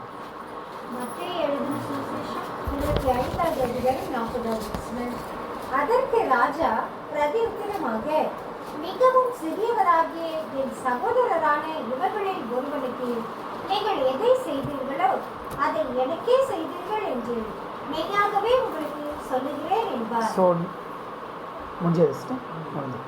தேங்க்யூ. ஸோ இந்த இடத்துல பார்க்கும்பொழுது அப்போ யார் எதை அவங்க முன்னிறுத்தி காண்பிக்கிறாரு? சபையாய் ஓடுகிற நமக்கு இந்த சகோதரர்களில் நீங்கள் செய்கிறதான ஒரு உதவி இருக்குது பாருங்கள், அது யாருக்கு தான் நம்ம செய்கிறோமா? அதை தான் அவர் சொல்கிறார். இந்த வசனம் அதுக்கு மாத்திரம்தான் பொருந்துகிறதா இருக்குது. இந்த கருத்து எவ்வளோ விலையேற பெற்றதாக இருக்கிறது கூட நம்ம பார்க்குறோம். அன்புக்குரிய சொல்லு, கர்த்தருடைய வார்த்தைகளை உண்மையாய் நம்புகிறவர்கள் தங்களுடைய சகோதரர்களுக்கு செய்திடும்தான ஊழியத்தில் அவங்க எப்படி இருக்கணும்னா வைராக்கியம் காமிச்சு, நான் யாருக்கு செய்கிறேன்? என் சகோதரருக்கு செய்கிறேன். நாங்கள் ஐக்கியப்பட்டு ஓடுகிறதா நான் சகோதரிக்கு தான் செய்கிறேன். நான் இவர்களுக்கு தான் நம்ம அதில் நம்ம வைராக்கியத்தை காண்பிக்கணுமா? அதை விட்டுட்டு இந்த இடத்துல வைராக்கியம் எப்படி இருக்குன்னா, அவங்களே அப்படி இருக்காங்க, நான் ஏன் அங்கே போகணும், நான் ஏன் திரும்பணும், அந்த வைராக்கியம் அவர் சொல்லலாம். அன்புக்குரிய சகோதரர்கள், இதில் நம்ம தெளிவுள்ளவர்களாக இருக்கணும். கடைசியாக அப்போஸ்தலர் கலாத்தியருக்கு எழுதும்போது சொல்கிற ஒரு விஷயம்தான் அதோடு நம்ம பாட முடிகிறது. கலாத்தியர் 6:2 மற்றும் 10. கலாத்தியர் 6:2 மற்றும் 10. ஒருவர் பாரத்தை ஒருவர் சுமந்து இப்படியே கிறிஸ்துவனுடைய பிரமாணத்தை நிறைவேற்றுங்கள். அன்புக்குரிய சகோதரர்களே, நம்ம ஓடுகிறதான அந்த ஓட்டத்தில் நம்ம என்ன தான் இருக்கணும்? ஒருத்தருக்கு ஒருத்தருக்கான பேர்டனை நம்மளால் முடிஞ்ச மட்டும் தீர்க்கலாம். அது போதும். அது நீங்கள் யாரை தான் நீங்கள் ஒரு பெரிய ஹானர் பண்ணுறீங்கன்னா, நம்மளுடைய ஆண்டவராக இயேசு கிறிஸ்துவை தான் நம்ம ஹானர் பண்ணுறோம். அதை ரொம்ப சந்தோஷப்படுவார் அவர். அதை கடைசியாக அந்த 10 வாசிக்கும் போது பாருங்கள், அதை இன்னும் நமக்கு எப்படி கொடுக்குறாங்கன்றது. 10 ஆகையால் நமக்கு கிடைக்கும் சமயத்திற்கு தக்கதாக யாவருக்கும் விசேஷமாக விசுவாச குடும்பத்தார்களுக்கும் நன்மை செய்ய கடவோம். அப்போ நம்ம என்ன செய்யணும்? விசுவாச குடும்பத்தாருக்கு நன்மை செய்யும் பொழுது அப்போ இந்த ஊழியத்தை நம்ம என்ன முன்னிறுத்தி ஒரு நிறைவேற்றுகிறவர்களாய் கூட நம்ம காணப்படுகிறோம். அன்புக்குரிய சகோதரர்களே, நம்மளுடைய தலைப்பு நான் என்ன சொல்லிட்டேன், ஞாபகம் இருக்கா? அப்போது இப்படிப்பட்டதான ஊழியத்தை செய்து வருகிறதான யார் தான் அவரை சேவிப்பார்கள்னா, அவருடைய ஊழியர்கள், அவருடைய ஊழியக்காரர் தான் யார் அவரை சேவிப்பார்கள். அதாவது அவருடைய ஊழியக்காரர்கள் தான் அவரை சேவிப்பார்கள் என்றதான ஒரு ஆன்சரை தான் இந்த பாடத்தின் விளைவாக நம்ம பார்த்துருக்கிறோம். So who shall serve him னா his servant will serve him. அதாவது அவருடைய ஊழியக்காரர்கள் அவரை சேவிப்பார்கள் என்றதான ஒரு விஷயத்தை தான் இதனாலே பார்த்துருக்கிறோம்.